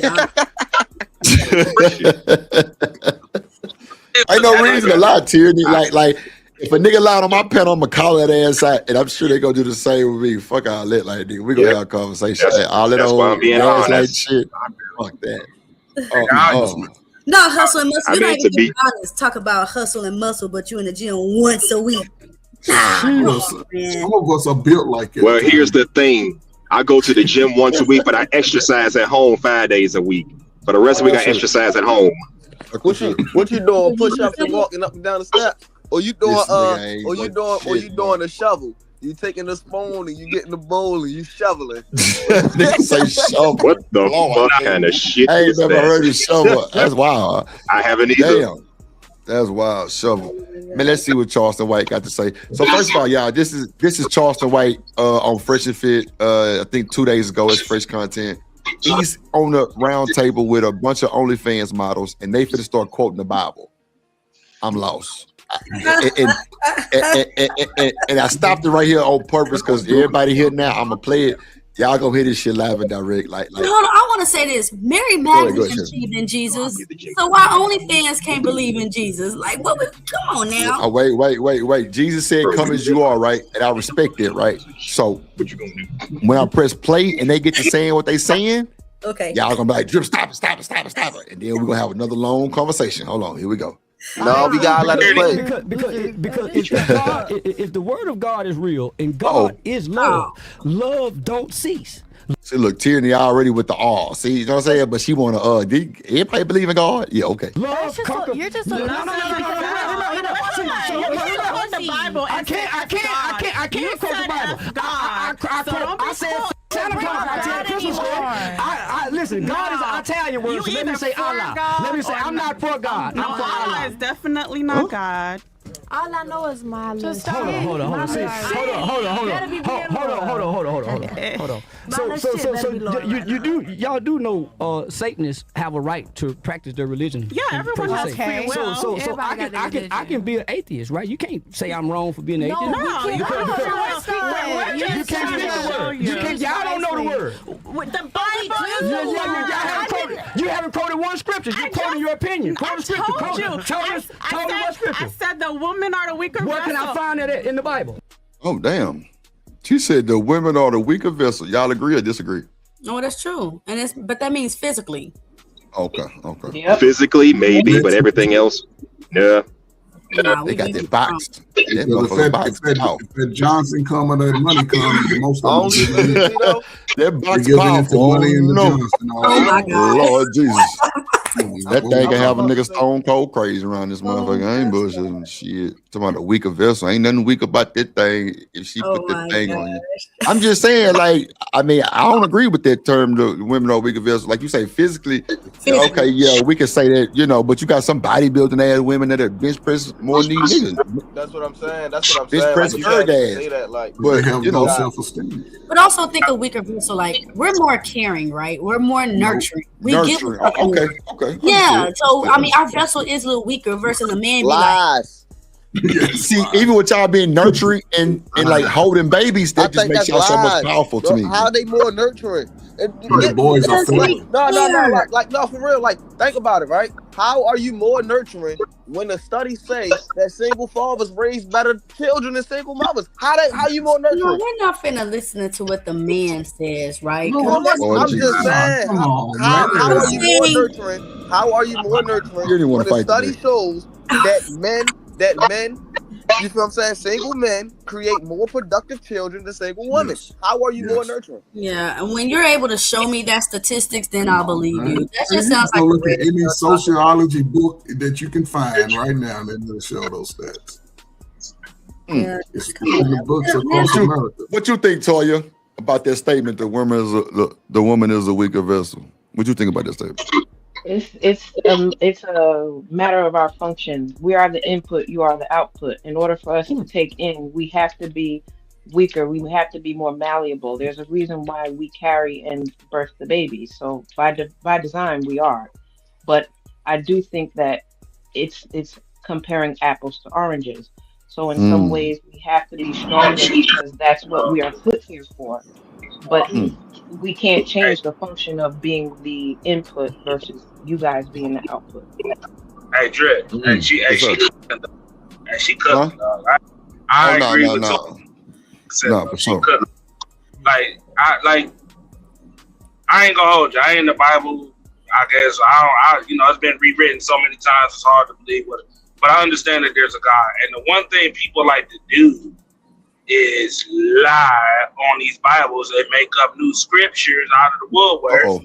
Over disastrous decisions, as we're seeing. I'm just saying though that lie instead of actually reading a book. Now, as the weaker vessel, I do agree about that part, and I understand that part. So that's not a lie, but we all know how this is about to turn out when he hit the play button. This is about to be a whole shit show. A massacre. Yeah, I was about to say, but my whole thing is right about that whole nurturing statement, right? So you really gotta think about it, right? How are women more nurturing? You gotta ask yourself a few questions. How are women more nurturing when it's more so the men that try to stay with the wife to keep the family together? That's a part of nurturing. You feel what I'm saying? That's as far as child development. And then when you look at the statistics and stuff like that, like I say, single men raise more productive children than single women. You feel what I'm saying? By far. You know what I'm saying? And another thing, you will find on the internet that you won't find what women do that men don't do. You will find children in freezers and stuff like that, and you won't find that in a single father household. So I want to say this because discipline comes from the father, right? Because I live this. I don't know what Trey's talking about. Discipline comes from the father. So if the father is not in the household, and with the mother being more nurturing, sure, children could come out being more disciplined with the discipliner, right? But they're growing up without that nurturing inside of them as well. So it's going to be a catch-22. So can you explain the children? So can you explain the children in the freezers in the mother household, and children don't end up in the freezers in the father's house? Can you explain that? You said that's the freezers. Extreme, Trey. God damn. The freezers? Yeah. No, I can't say in the freezers. What's the freezers? What is that? Because back in the day, let me answer this question. Back in the day, it used to be a village. No, for real. It takes a village to raise the children, right? But now, grandmothers are for the streets. But now, grandfathers are for the streets. So that gives the excuse. So that gives the excuse. And your next door neighbor selling crack and selling pussy. Lord. So when you have a mother who is full of nurturing more than she can discipline, she's going crazy because no one's there to help her. So you have a woman that can only do what she can do. Hold on, one mic. Hold on, Trey. Let her finish. Yeah, I'm answering your question, Trey. I'm answering your question because when I was younger, I was like, how could a mother do this to her child? But growing up in this, when I was a single mother, that was tiring. It was tiring. And when you had no one there to help you, it can put you into a mental state that a mother shouldn't be in. So this is why women can be quicker to lose their minds, because they're full of that nurture versus that discipline, versus a father being there has full of disciplinary, but he doesn't have any nurturing in him. That's absolutely. Again, and another thing is this. That's another lie. That's another let me, That's another lie. let me add this real quick. Because it takes Hold a lot on, y'all. It takes a lot of Hold on, Trey. Let me let Hustler Muscle get in there. Then you and Ferg. I got it. Go ahead. All right. Let me add this to piggyback on what she's saying. Let's be honest here. A woman's mind is not meant to take on so much stress compared to the men, where we're built for this kind of shit. We were made for this kind of shit. Women can't do that as often, as much as we can. So yeah, she's right. How, bro? Men are, hold on, wait, time out. So men are built to take care of the whole fucking household. The whole. I didn't say all that. Well, no, time out. No, the whole household. Men, we are expected to take on the whole household. Everybody problems. Everybody in that house, everybody problems are your problems in that household. The wife down to the goddamn children, down to the goddamn dog. Nah, that is not what I said. Everybody got their role. Everybody got their role in the household. Everybody got their role to play. You are expected to take care of everything. How does that make you more nurturing than me? I got to take care of you and the kids. You just got to worry about the kids. What nurturing is. Nurturing isn't taking care of someone. Just because I'm a doctor doesn't mean I'm a nurturer. You know, because I take care of people. It's something created within the woman. I don't know how to freaking explain it. We're talking about family. I'm trying to explain it. None of us were supposed to do it by ourselves. The point is we were made to complement one another. So what you guys are talking about is the fact that in some cases the man has to fill in the blank the best way he can, and in other cases the woman has to do that. That was never meant to be the case, though. It was supposed to be us working in concert with one another to fill in what we bring to the table. That was my point about women being the input, right? We're supposed to take in so that when you are the output, have to go outside of these four walls and go do what you need to do to bring back home for the family. Everything else is taken care of when you get there. So you're not taking care of everything. Right. But again, it's going back to the way people are trying to live today. Because again, when we look at our numbers of males being able to read at grade level, it's at its all-time lowest in the last 25, 30 years since my favorite generation grew up to start having children. Born in the 80s, crack baby. If they were, and again, there was a time. Y'all killing me with that. I'll just use my own family for example. My mother and father had 7 children in the house, 5 girls, 2 boys. My father worked, right? He worked. My mother even worked. However, it was never a day where we didn't have food on our table. When it came to school, my mother was going to show up at that school. If she heard anything bad about what I was doing, she was going to slap me upside my head in front of the teacher. And then when she get home, deal with your son. And she would step out of the way. It wasn't, don't hit the slow kid. She would let my daddy deal with me. So by the time I got to the 6th, 7th grade, all that foolish, childish play I used to do, I wasn't into that life no more. My father being there with my sisters, 5 sisters. My sisters wasn't running around having boyfriends all in their room coming over to the house. You had to come to my house and talk to my daddy to get to my sisters. But again, since my generation, Gen X, we started the baby mama, baby daddy generation. We was trying to be outside and the society was saying go outside. But now, since that time, I'll say late 80s, when I was a teenager, once those women started getting hooked on drugs, there was no more nurturing in women. A lot of women coddle boys and push the daughter out too young. The boys grow up lacking any type of emotional stability. They crash out over the slightest things. But the mother, you can see it all, especially it's coming out now. A lot of women are coming out saying, hey, the person that really harmed me, it wasn't daddy. Your daddy wasn't around. But your mama sort of put you in this mind state. A lot of women already come out of their house broken by the mama, but we can't tell on our mama. We can't do it when we're younger because by default, and again, I'll shut up. This nurturing thing, it's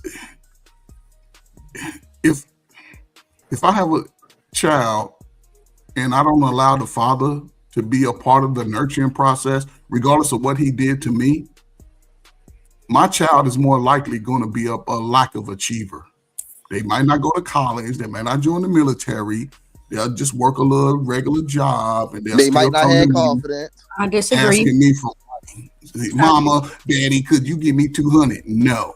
Could you bought a $200 wig? Take that shit back. Lord Jesus. So I think Ferg grew up in the crack 80s baby era. So I was when he a teenager. I was a teenager when the dope Right. hit the street, right? right. But So when you, no, most single mothers of my time, they put their child first. They put their child first. And that's the difference between then and today. A lot of people put themselves first and don't give a damn about what the child needs because we've seen it. Guys are fat. I ain't never seen fat kids in all my life. well, Mexicans people got But fat I ain't talking kids. about Mexican. I ain't talking about Mexican. I'm talking about I'm black just saying folks. they got some fat ass kids. But No see, self-esteem. where your generation of mothers and fathers effed up, because don't forget, don't just say mothers. Dads was out there screwing everything they could because television was telling them that they could. No, So that was a dads was false out there narrative, being horny. man. Attorney. Dads was That out was a there being false narrative. horny while mothers is in the house struggling, Attorney, not that's a really false narrative. their Because ability. Well, now it's a that false those narrative. are now grandparents and we're now the mothers, we learned from our mother's mistake. So where your generation of women that wasn't doing the best, you're taking that out on all mothers, and that's not No, fair. Attorney, that's not true. What Okay. you're saying is not, because again, you got to remember time. Where was you at in 1984? I was 5 years away from being born. Okay, 5 years away from being born. I was What I'm just saying- born. But what I'm saying is, everything changed once first of all, it's still the same numbers. When they're talking about men able to move and get boxed, most men wasn't moving like that and still ain't moving like that. Most men can't get the woman easy like women say. The propaganda pushed that brothers were wilding out. Most brothers ain't never wilded. That's why when you look at the like men going to prison, it's still a small number compared to the masses of us. Because the false narrative will say black men ain't shit, but when you go look at the history, black men have no choice in society but to at least try to be productive. And when you go look at a lot of guys, I don't know if you talk to guys that's been down, a lot of those guys grow up with one side, and a lot of them don't have that father. Because if you can go, most fathers, I don't care what nobody tell me, will not let their daughters act the way they behave if they in their life and would have some form of control over how a son moves. It's just. So you think mothers are just? What do you think we're doing? Feeding our kids noodles? What do you think mothers are doing? Today compared to 25, 30 years ago, No, I'm not talking about these sexy red. a lot of these women over here are mothers, and look how they come outside with their child. That's how they come outside with the child. That's how they be outside. I don't know what type of mothers you see, but I see great mothers. I see mothers that take their kids, get their kids' hair done, go into their soccer practice, their football practice, make sure they have money for their uniforms. I see mothers that supporting their kids behind their inventions and etc. So I don't know if it's television that you guys are seeing or if it's the very few that the internet shows you. But mothers are very nurturing. We put a lot of work into our children. And when your fathers leave, when the man leaves, right? We're already weak. We're weaker. Like that's what the scripture says. We're the weaker vessel. So if the head of the chicken leaves, what does that leave the chicken body? Just running around, scattering around, looking for his head. That's how y'all have to see the mothers. We're just trying to figure it out because the head of the household left. Attorney, well, nobody really. Attorney, let's be honest. And that's the thing, right? And hold on, wait, time, but I got you, Coach Ferg. See, and that's the thing, right? How can you say that you are more nurturing when the only way that you can be nurturing is if I'm around? The fuck out of here. I don't think you know what nurturing means. But Attorney, most children over the last 25 years haven't been born under marriages. They've been born under parent hookups. Well, whose fault is that? It's both They parents' really fault. have. No. A man can't have no Has a sex baby without the with a woman woman? throwing the monkey to him. Come If on, the man. man, okay, well, we're both horny. If you have a baby, you might as well go ahead and marry. Yeah. I can't marry you, right? You have to marry me. So the moment that you get me pregnant, go ahead and marry me. Simple. The reason why, I mean, come on. If women could marry men, all of y'all would be married. All of y'all. Even the nigga that said he was 5'3" that lied to Toya. All of y'all will be married. But since it's up to you men, you're leaving us with babies and you're thinking that you can go find something better. That's the issue. Time out. Pause. Wait a minute. We not gonna do that. Because it takes two to tango, baby. Yeah. Sure, I'm horny Hold on, wait. too. Time out. Last time I checked. This is my body. I do what I want. My body, my choice, huh? My body, my choice. You had a choice. I got you, Toya. Go get a go get a deletion. That was your choice that you didn't go get a deletion, right? So at the end of the day, Because you can't say murder is somebody, wrong. nope. At the end of the day, can't not one female on this earth say that they left me with a baby, because they didn't leave you with anything. That was your body, your choice. Because if you didn't want it, you'd have told them. If you didn't want it, and if you went to go get it and he wanted it, you'd have told that man, "It's my body, my choice." Trey, not many women are out there getting as many abortions as y'all think we are. We're not, because abortion is murder. It's murder. So we're not going to go out there and commit murder. It is. Over the last few years since COVID, but again, since COVID, What's the C word for C19? I'm sorry. Since C19, the numbers have changed, right? Because a lot of people starting to reevaluate their own life, which is a good thing. I'm not mad at that. But we gotta go back before that, right? Most children, at least what the numbers say, because if you work in sociology, you get these numbers. 75-80% of Black children were born out of single parent homes. Now I'm saying, listen, yes, okay, it's our fault, but it's our fault. Listen, fellas, it's y'all fault from going over to her house while the kids were at school. She giving y'all the monkey, eating up all the kids. Wearing that ad out. Yeah, it's our fault. Yeah, it's y'all fault. However, she had to go 10-2 for you to even get into that. Miss Cantrell say promoting deletion but wanting better women is wow. And they do promote deletion, Cantrell. Men be the first one to say, "Girl, I ain't about to have that baby. Better go out to the abortion clinic." Don't be telling females to go get the baby. Hey, I know a chick that told a nigga, "Look, I know you was a one night stand. Go ahead and send me that 400." You know what I'm saying? Man, listen, I'm not going to lie. 75 million deletions in the last 30. I mean, you got people out here that be baby trapping and shit. You got to think about that. Having them kids' intention just to trap somebody. Yeah, that happens too. Women got the good hair. You have a baby by the dude with the good hair, whether he's a productive dude or ain't shit. He got the good hair. I want my baby to have the good Could have hair. wrapped up your weenie, baby. Okay, the Trojan, they got skin. What You other? could have hold on, but wait. See, Tierney, this is where it's fall off right here, right? You telling me I could have wrapped up my wiener, but you know that wiener wasn't wrapped when I went in you. Sure.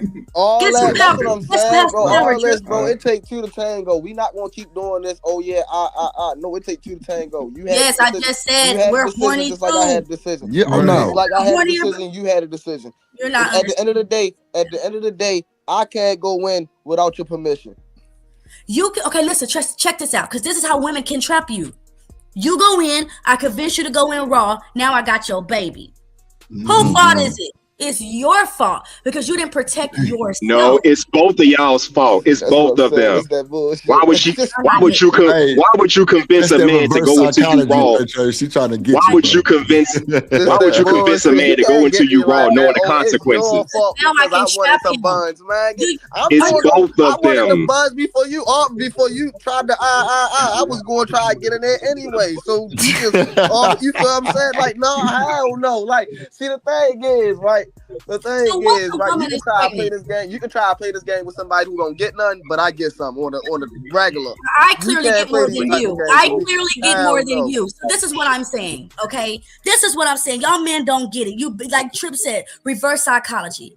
Once I have your baby, you're now under my control. You ain't under nobody's control. Nah, that's true. No. Trey, that changed your whole mindset. Now that woman told you she got a baby. Man, listen, I'm trying to tell you. See the thing? No, it don't. I'm trying to tell y'all, right? The thing is, right? Y'all don't think what Anthony Atwood did. Y'all don't think that was monumental. Yeah, but you talking about one person. Bro, I'm going up there, boop, boop, boop, boop, boop. All right, boom. That's the type of games you want to play. You won't see me. You won't hear from me or none of that. I'm trying to tell you, it's going to hurt you more than it's going to hurt me. At the end of the day, at the end of the day, I can go create me another one. And that, you feel what I'm saying? When that child turn 18, it is what it is. Listen, I'm trying to tell you, like, you feel what I'm saying? Anybody can say, yeah, they can mess your life up. No, they can mess your life up. You feel what I'm saying? Mentally, if you let it, for real. Man, listen, take a page out of AE book. you feel what I'm saying? Go down there, go set it up yourself, and go, yeah. You feel what I'm saying? If she want to play those type of games, her and that motherfucking child, man, go create you another family. They talking about. And now you got double the trouble, baby. Because check this You out. got double the trouble. When you have another baby by another woman, you're having to work, right? Because you have to provide for that family. You was already doing that. Trey, you was already doing that. Hold on. Go ahead, Trini. Go ahead. I'm not trying to argue with him. I'm not trying to give BS. I'm being honest with you. I'm trying to let you know how women really be trapping niggas. I had a baby with you. If I'm gonna make a family with someone else, now you have to work. Guess what? Your social security number is connected to your job. That ain't nothing different. That's why you went up there yourself. Hold on. You ain't hear me say take the page out of AE book and go up there yourself. Go set that shit up yourself. Hold on, Trey. Let her finish. Go ahead. I'm just trying to give you these. They ain't gonna tell you. I'm just trying to be honest with you. Once you're working for your other family and your social security number is connected to that job, child support got your ass. You ain't going nowhere. I just said set it up yourself. It ain't nothing that you can't set up yourself. You can go up there and set that shit up. Nah, that's true too. What you saying, Trey, but you still are under her control now. Dude, you ain't under you don't got to talk to nobody. Bro, but guess what? That's what I'm saying. Yes, bro. You do, Trey. Your money, Trey. For living health to try to see that child, bro, fuck her and that child. Trey, your money is involved now. No, you going to have to. Hey, listen, money's always been involved. But the courts ain't gonna let you help the child. But in this situation, you gonna lose. Yeah, because Trey, let's just say you take that approach, right? Now she see you at the club, you pull up in your Maybach, you pull up in your new ride. Guess what she gonna do? Run down there and put some more control. No, listen, Trey, listen what I'm saying. You can go set it up initially, and I'll say this so brothers can understand. If you living with any chick, you make sure you document that. Get your mail there. So when she run down there, if whatever, you can say, Yana, we was living together. We just broke up 2 weeks ago. I still got mail coming over. Right? Because now they're going to look at that. They ain't going to say, oh, you owe 2 years back pay. So you have to do that. Now, I agree with Trey. Go down there and say, listen, I make $14 an hour. This is what I go down there yourself. You set it up. Now you ain't got to deal Trey, with none of that shit. but Trey, every 3 years, in most states, they're going to reevaluate you. Say you got that new job, now you making 60 bands. The court is also going to say, hey, we did an adjustment. You owe $400 a month now. That's what happened. Check this out. If your mama leaves some property in your name, that's coming too. Get that bitch first. Trust and believe. So please, they go trick that most niggas ain't got no property at all that day. I mean, but we just speaking in general. We just speaking general though. Hey, that's a hell of a thing. You feel like real. Think about it. Most families ain't got none of this shit. But nah, that ain't. Well, I don't know about that, Trey. If you don't pay your child support, listen, they coming to get your ass. Child support, and you are a certified truck driver, they would take your certified truck driver's license if you don't CDL gone. If you ain't paying, if you ain't paying, what you said, F the kid. Yeah, you said after you go start another family, she ain't gonna do nothing. If you go set it up yourself, even if you say you making minimum wage, it's still money coming out of your job. Hey, and they take the taxes. You set that shit up yourself, you be all right. But I request joint custody. Request if the baby come back as yours, and you know little T-Wop is your baby. It's best to go ahead and pay it on that income because this is what I tell my son. What you don't want to do. But Trey, listen, what you don't want to do is go years without paying it, right? Because what they'll always do is they looking at your social security. Who said 4 years without paying it? If you set it up yourself, you obviously got the money to pay it. Yes, you paying it on whatever income you are at that time. However, most people get raises, they increase their income. They're the state by default is gonna definitely do especially on brothers, they're gonna do a recertification and they're gonna say, oh, you making 60 now. So you need to pay this now. You're going to have to pay more and with the medical. Because they ain't trying to pay medical. They're going to make you pay medical. And if you don't got to add medical too. They're going to put it on your tab. Well, guess what? Thank God for Trump because now you can't motherfucking claim that trial. You feel what I'm saying? All that shit coming back. He never put that in. He never put that in law. Yeah, that's a fact. That's a fact. No, Trey, that never was put in law. She ain't lying. She ain't lying. That never was signed. So that was just what he wanted to do. If I was you, I wouldn't bust fight for joint custody. You want joint custody. Busting that condom. You want joint custody. And you can't listen. And you can't be over $2,000 when you go. Because if you take your ass to jail. Yeah, and they take your passport, they do all that. Everything. Now here in Dallas, Texas is bad because Texas charges interest on your back child support. Yeah, boy, man. Let me tell you something. You can't get it I know a out. nigga Ferg. I ain't gonna lie. This must be the only case in the world like this. The nigga hit a woman, right? She got pregnant. They was actually together, right? She got pregnant. He didn't want the baby. She actually got a deletion the first time, right? The second time, she was like, I don't want to go through that no more. I'm just gonna have my baby with you or without you. So yeah. But not for they were together though. You know what I'm saying? So the first one got deleted. That was like way before the laws and shit, right? So then they had another one. She was like, nah, I'm not gonna do this because last time I went through too much behind it and I don't want to go through that. So I'm gonna just keep the baby with it without you. So he like, bet you can have the baby all you want to. I don't want nothing to do with it. So the nigga went like a good 7-8 months. She trying to find him. She trying to serve him. Couldn't find him. One time he was outside washing his car. The constables pull up Ferg. He go close the garage and go run in the house, right? Couldn't find him. So Ferg, he had a business taking vets to the VA, right? He started a business, you know what I'm saying? Government contract, taking vets. She called the transportation company, said she had a new member to be picked up, and guess who showed up at the goddamn pickup? The police.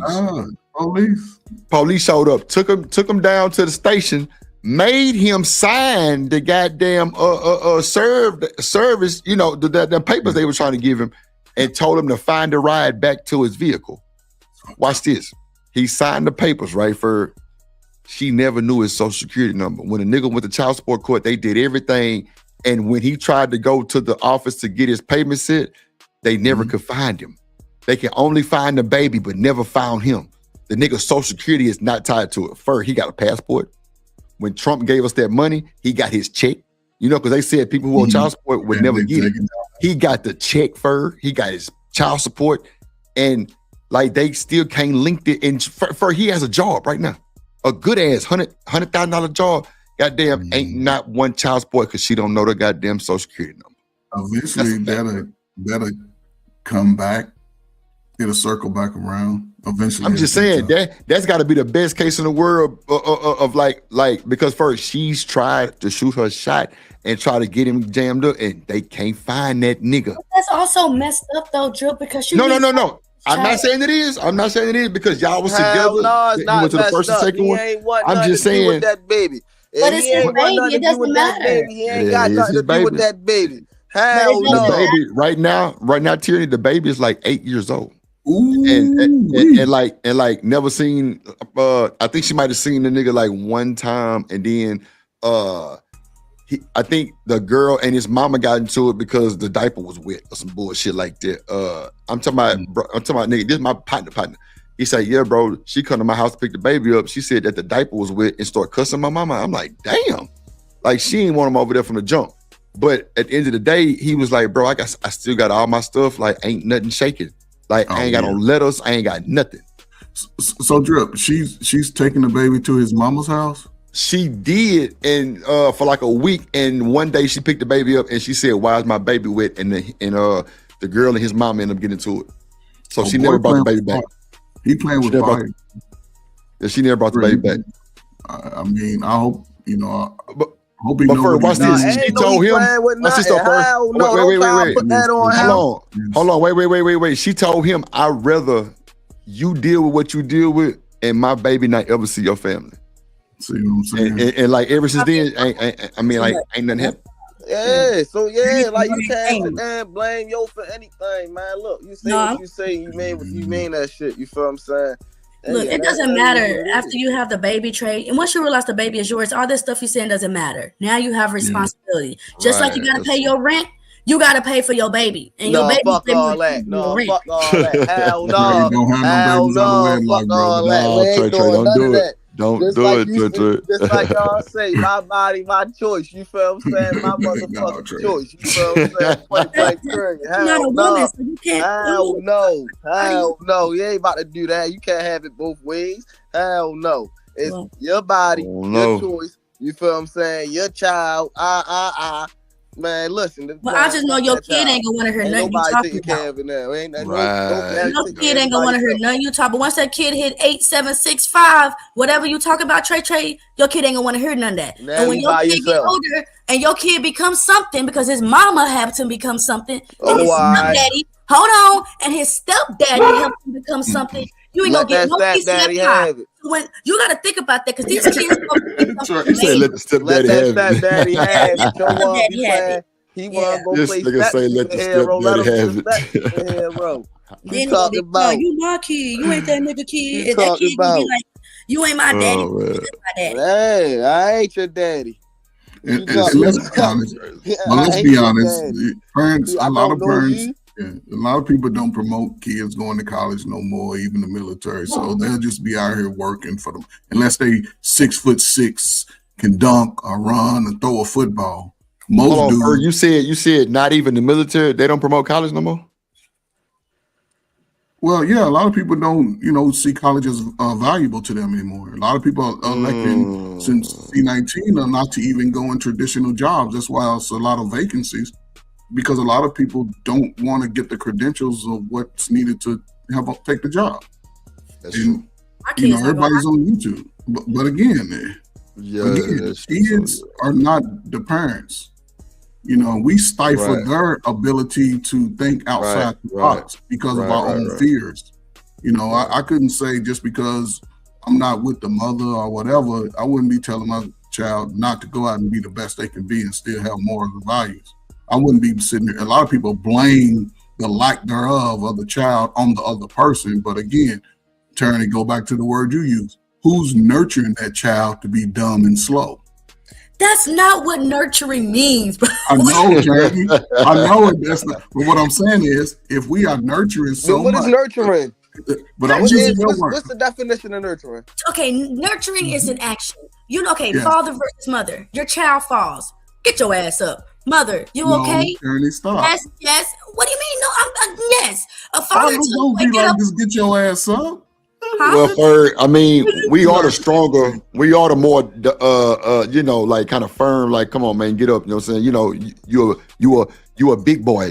Boys don't cry type shit. You know what I'm saying? Like, I think that's where she's going with it. You okay? You But okay? we talking kids though. Ain't nobody just like look at the kid just to see blood gushing out. Man, get up. Yeah, no. We gonna go over. Well, she didn't say blood gush. Because kids fall. Hold on, wait. Y'all said that. Y'all said that mothers are what? So nurturing. You feel what I'm saying? The definition of nurturing is care for and encourage the growth of development. Yes. So if we talking about the growth of development, who is the better nurturer? The care for, the growth of. First of all, right? So the care for, I'm taking care of everything in the household, blah, blah, blah. Therefore, at the end of the day, the nurturing start with the goddamn father. Mm-hmm. I don't think so, the sir. Nurturing start with the fucking male. That's where the nurturing start. What are you talking about? Trey, who raised you? Who raised you? Your mom or your dad?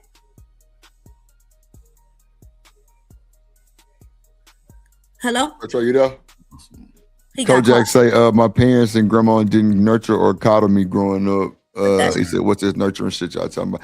I always thought it was the woman. Women breastfeed the baby, women have the baby and all of those shit. Like men normally work when the women doing that type of shit. They know they what's up, man. I don't know Since why they gave us welfare, most women do not breastfeed. They haven't breastfeed. Oh. Since they gave us welfare, most women don't, right? But So we're gonna take the nurturing title from the woman because of welfare? But you got to look at the numbers of think about it, how kids are crashing out. A lot of these kids are crashing out before they even reach the age of 15. I got Who's a phone nurturing call. them?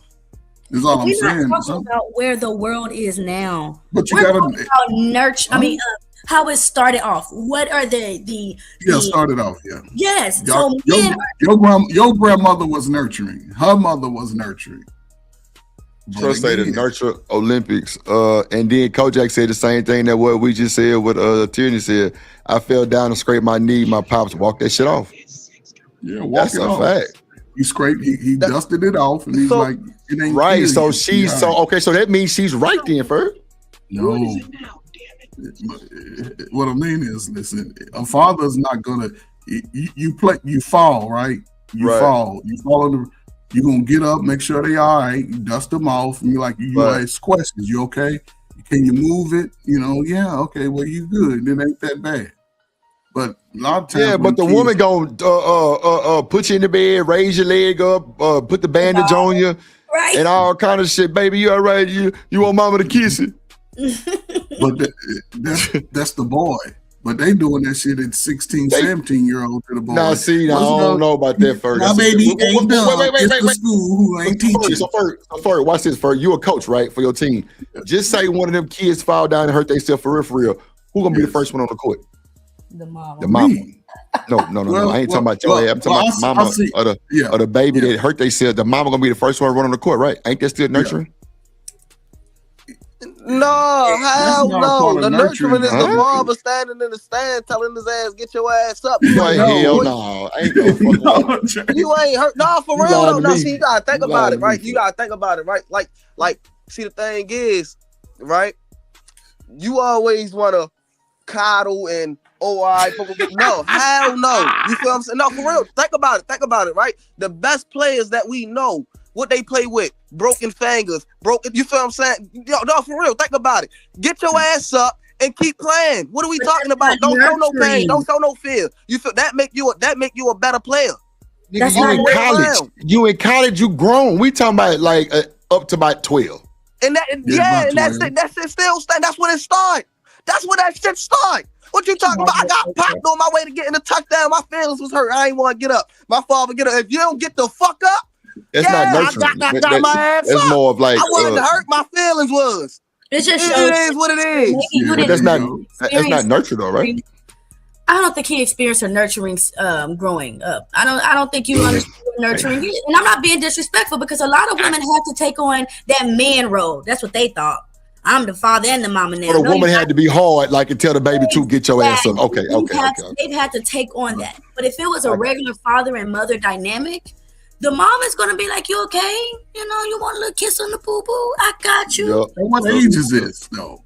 Because I say up to about 12, I say up to 12. About 12. Because nurturing extends far beyond the physical. It's way a lot of beyond mental encouragement.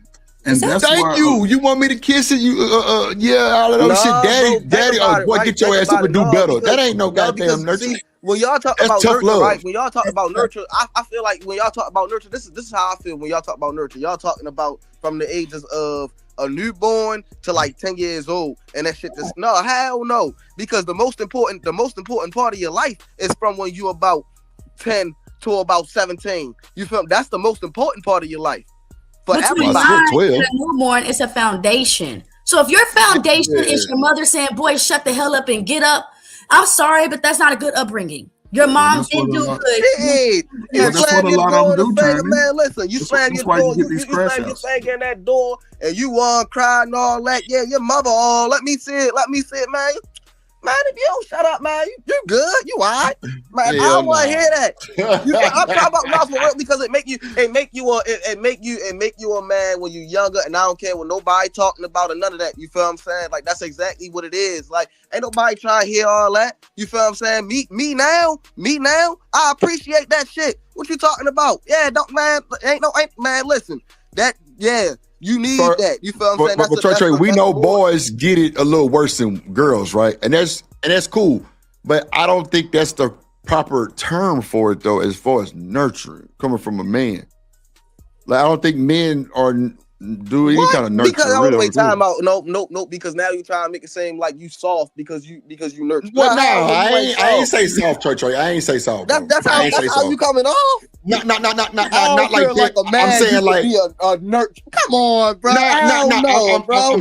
I'm saying when you think of nurture, bro, you think about a mama, bro. That was the first thing that you think of. And that's the false narrative. That's what I'm saying. That's what I'm saying. That is the fault. The mama can't be the only person who nurtures somebody. That isn't fucking possible. No, okay, so wait. Stop right there where you at, because I got a partner, right? And like him and his family are together as one. They never split nothing. And like he hold his baby and rock him to sleep. Ain't that nurturing?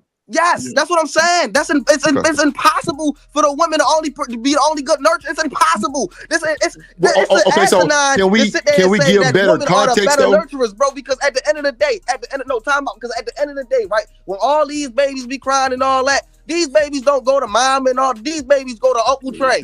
All of them. Hell no, ain't nobody coming to your ass. They going to your goddamn mama. Bro, you can, bro. I swear to God, bro. Anybody, bro. I'm talking about some. They'll be dog tired. They'll be chilling with my mother and all that. I'm talking about this. I'm talking about this. Their great auntie. That you feel what I'm saying? That shit like that. They will leave them and come to me. That's what I'm saying, bro. You ain't gonna sit there. And I know, bro. Nah, then we are some damn good nurturers. I feel exactly where you come from. I mean, Trey. No. I do feel you because fucked up. We some no. Wait. Hold on, Trey. Because false narratives. No. It's not a false narrative, Trey. You got to make it more understandable when you say men and women nurture, because you got to say a 2-parent household. You can't say single mama and then single daddy nurturers, bro. It's a different vibe. So that's why I said what I said. But if even in that instance, right? When you're talking about single mother and you're talking about single father, right? And the biggest part of nurturing is the growth of the development. That is the biggest part. Whether you like it or not, when you that's say the biggest part. No. I'm not saying you wrong on that, right? I'm just saying when I think of nurturing, I'm thinking about mama pushing out that baby. You know, the whole bond. Yeah, you're not thinking about the growth. You're not thinking about the. You're not thinking about the development. You're not thinking about the growth of development. That is part developed now. Now we know that if it's a 2-parent household, if something happened, you know, mama might be tired that night. Here, mama might have to go do her hair. Daddy got to do shit. Daddy got to change diapers, all that type of shit. Even in a 2-parent household, the nurturing starts with the father, because if the father ain't loving on the mother right, the mother ain't gonna be able to love on them children right. Nah, I don't believe that. That's true. That's true, Judd. Because think about it. When you look at any dynamic where there's a 2-parent home, right? I'll just use the Jacksons for an example, right? The person that gave them the most encouragement was the father. You got to know my story, right? You can't tell me that. Because my story says my mama was the nurturer. Even when my daddy left, I ain't never seen niggas. Fur could be on the panel and could be my daddy. I would never know. That's how it was. My mama would nurture me all the way through, but I did have grandma watching me, my uncles watching me, all that was nurtured too, I guess. But at the end of the day, like even when my pop signed my birth certificate at 3 years old, my daddy did I know. Like that's the only one that I can say my daddy. Like I gave that boy so much hell. What no nurture? But Drip, what I'm saying, I'm just playing. I ain't. But if it wasn't for, think about it, right? You gave him hell, right? He was able to take it for your mother to able to even do that. Now watch this. I'm glad you said that. Because guess what? In the 3-year absence, there was nothing. And my mama did it. But you were still a kid, though. Come on, right? bro. That's early stages. You were still a kid. I said up to 12, though. Yeah, right. That's what I'm saying. And this is what everybody's saying is true on all sides, right? Trinity's right. 0 to 3. We know if we got a slow ass kid or not. You can go look at the numbers. The kid learned more about 0 to age 3. And when and again, what does it say? We don't think that the children are smart enough to learn the things that they should before a certain age. And we allow them to just figure it out. That's why you see kids on Ritalin. If you putting your kid on any type of medication, you're not nurturing. Right. Because you can actually engage with your child to make sure that they are not following down these pathways. But again, that's like a fix. Hufford. Yeah. What it does, it throws off your psyche. Right. And also, let's not shut up in regards to that. I used to sit in IEPs. Some kids had behavior IEPs. Some kids had cognitive IEPs, things like that. That's a different, behavior that can always be deterred, right? But instead of, because in white kids, they'll say, hey, involve your child in these things, activities. That's why I'm a proponent of putting your slow kids in soccer. What it allows that kid to do is run all the ADHD out of them. Because again, kids, when I was growing up, everybody was outside running around. Everybody. Now people don't, the adults don't want to go outside, take their slow kids outside. So when they tell the white parents, put your child in soccer. Child run around, they ain't scored 2 goals all season. They just running. When they get home, they go get a good night's sleep. They go eat a good meal. They gonna be in bed by 8. What black folk? Our kids be up 9, 10, 11, 12 o'clock on school days. Then be in school. I don't agree with all that. White people are I used to see it. I don't know what school district. I worked in Chicago school district, and I used to see it all day, every day. Yeah, but in I Chicago. High school and caucuses be want to bomb everything. I swear, I'm in high school with when they get teenagers. We talking when they're young. When they're young, the nurturing starts early. It doesn't. Okay, so I have a question. Is nurturing a feminine energy or a masculine energy? Oh, bar. To me, it's neither or. Nurturing is not nurturing is not neither nor masculine or feminine. I thought it was feminine on the cool. Is discipline a feminine energy or a masculine energy? I wouldn't say it's either. It's neither or. Discipline doesn't always have to be physical. But discipline doesn't always have to be physical. Discipline. I was about to say, you gotta think about it. Discipline. How? Hold on, wait. Time out. How can discipline be either masculine or feminine when you're adult? You have to be disciplined. You have to be disciplined enough to know that you got to get your ass up to go to work and clock in on time, right? That's discipline. You feel what I'm saying? Whether you like it or not, whether you like it or not, men and women require discipline. Whether you like it or not, men and women require nurturing. That's whether just you the like thing. it or not, the mother is the foundation of nurturing. Whether you like it or not, Trey. You said what? The mother is the foundation of nurturing. You're a goddamn lie. Yes, a father. You're a goddamn lie. I think that's what it is too. I ain't gonna hold you. I think that's what it is too. Yes, the father can love his child. Sure, no fucking shit. But when it comes to nurturing, and baby, are you okay? Let me kiss your boo-boo. It is your mother. And if your mother did not do that growing up, she was failing you as a nurturer. Sorry. Because a lot of us women grew up hard. We grew up hard. Hold on. So a lot of y'all women who grew up with y'all mamas were not nurtured. So how can women be nurtured if a lot of women are growing up hard? How you gonna say that though? How you gonna say if they grew up with their mama? Listen, right? Because like you say, you feel what I'm saying? If your father was in your life and his baby girl had hit that floor like that, you feel what I'm saying? Yeah, man, it's a different type of you feel what I'm saying? A reaction when it happened to a female than it happened to a male. You feel what I'm saying? Now when they babies and they fall on the floor, yeah, you gonna watch real quick. You feel what I'm saying? You gonna let the baby do what they do. You feel what I'm saying? Male or female. But when they get a little older, they get a little scrape on that knee. You feel what I'm saying? You gonna look at that boy like you are. You gonna look at that girl like, yeah, you feel what I'm saying? I'm put a Band-Aid on it or two. You feel what I'm saying? See, that's the difference as a father and a mother. See, the mother going, you feel what I'm saying, man? You all right? Go ahead, keep running around. All that. You feel what I'm saying? So yeah, you had to grow up hard because you ain't had your father. You feel what I'm saying? See, yeah, that's how I go sometimes. Yeah. Okay.